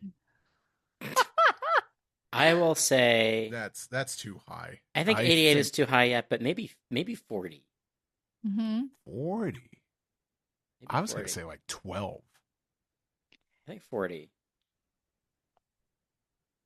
I know it sounds crazy, but there's no stopping these freaks. You would call me a freak? No, that's complimentary. There's no scopping these freaks. Can we make that the episode title? There's no scopping these freaks. Mm-hmm. All right, go with your heart then. 40. 40. And you know what? This was actually a trick question because the answer is 0, and I need the listeners to get out there and get on this shit already. I think here's What's the more thing about romantic than asking somebody to join your crew. Well, here's where romance. Yeah, so where's the Luffy and Brooke ships? Yeah, romancing a giant. This is where it gets complicated because then when it gets down to the nitty gritty, what's going on? I have read Luffy Katakuri. There is Sanji Katakuri out there. Yeah, it doesn't stop. If we're talking Luffy about can get shipping, big. There is one ship that I wanted to mention that I kind of like, and that's Kobe and Rebecca, because I love they're that. cute together. Like Rebecca's had kind of a hard life, and I think Kobe is the only boy who's good enough for her. I do love that, but I see. unfortunately, Kobe and Helmeppo are OTP. Yeah. I was gonna say or Hibari at this point. Oh yeah, Hibari. Yeah, You know Kobe's what? got. I think Kobe's I saw a meme with of Hibari introducing Kobe to her father. It's like, father, this is my boyfriend Kobe, and this is Kobe's boyfriend Helmeppo. Exactly. Do you know what's crazy? There's That's probably Challengers. grounds for it is Challengers. there is probably grounds for Teach and Kobe. So here's the thing. There's grounds for it, absolutely, but are the Fujoshis wanting to fuck Teach like that? No. That's why Does there's nobody way like more bears? Sabo and Kobe fic. No, Fujoshis are afraid of bears. There's that post that's like, I brought my Fujoshi sister to Bear Night and she's throwing up. Yeah. Let me ask you a question. I don't know if you have the Uh-huh. how many Django full body ones are there? Let me Because look, I let me feel look, like let me I feel like this is something that should have been popular 20 years ago, and these characters just don't exist anymore. So in here's people's my minds. thing. The AO3 Archive of Our Own was not around when these characters would have had their heyday. They would have been around during fanfiction.net times, but fanfiction had like a huge purge of its records for whatever reason a long time ago, so a lot of shit got deleted. That's weird. The burning of Alexandria, the rumor was that they deleted a lot of things to be more marketable so they could sell the site or whatever, which is so stupid, but it's like urban myth. If somebody just actually delete all the knows- porno. Yeah, basically. Anyway, Alex, I'm so sorry. I don't see any Django in full body, but it did populate Jango Fett and Obi-Wan Kenobi. I mean, and there's a whole that's lot of why that. I'm here. Yeah, to get yeah. fucked. But you know what? Hold on, Have you ever Alex. have you ever explored relations with a man once or twice? Possibly. Recently? Guess what? Recently? Tumblr will always come through. I did you one better. I found you fan art by a Russian. Boy, this Do is. you want to finish that sentence, or is that the No, shout out to the Russians. The Russians draw some freak ass yaoi. The Russians are freaked out in ways oh wait, hold on. This one's amazing. Oh my god, this one's so cute. Gayest dudes love win tags. That's really good. Can I drop this in the Zoom? Delaney, you gotta edit this shit out. Wow, there's one where they're sleeping on top of each other. It's pretty cute. Look at Just I don't dropped the mention their picture in name the if chat. they're Russian. They could get arrested for that shit. Well, don't worry. The Russian one's not that one. Wow, this is from the cover story It's very cute. where they're wearing their Shout their out to jam. the Fujoshis of Tumblr. Thank you all for joining. Yeah, that'll do it for the One Piece podcast. We're going to be back next week because the manga's still kicking. Till then, my name is Steve. My name is Ed. And my name is Alex. And I'm we'll Zach. catch you next time. Yes, you are. Sure you are. Good night, everybody.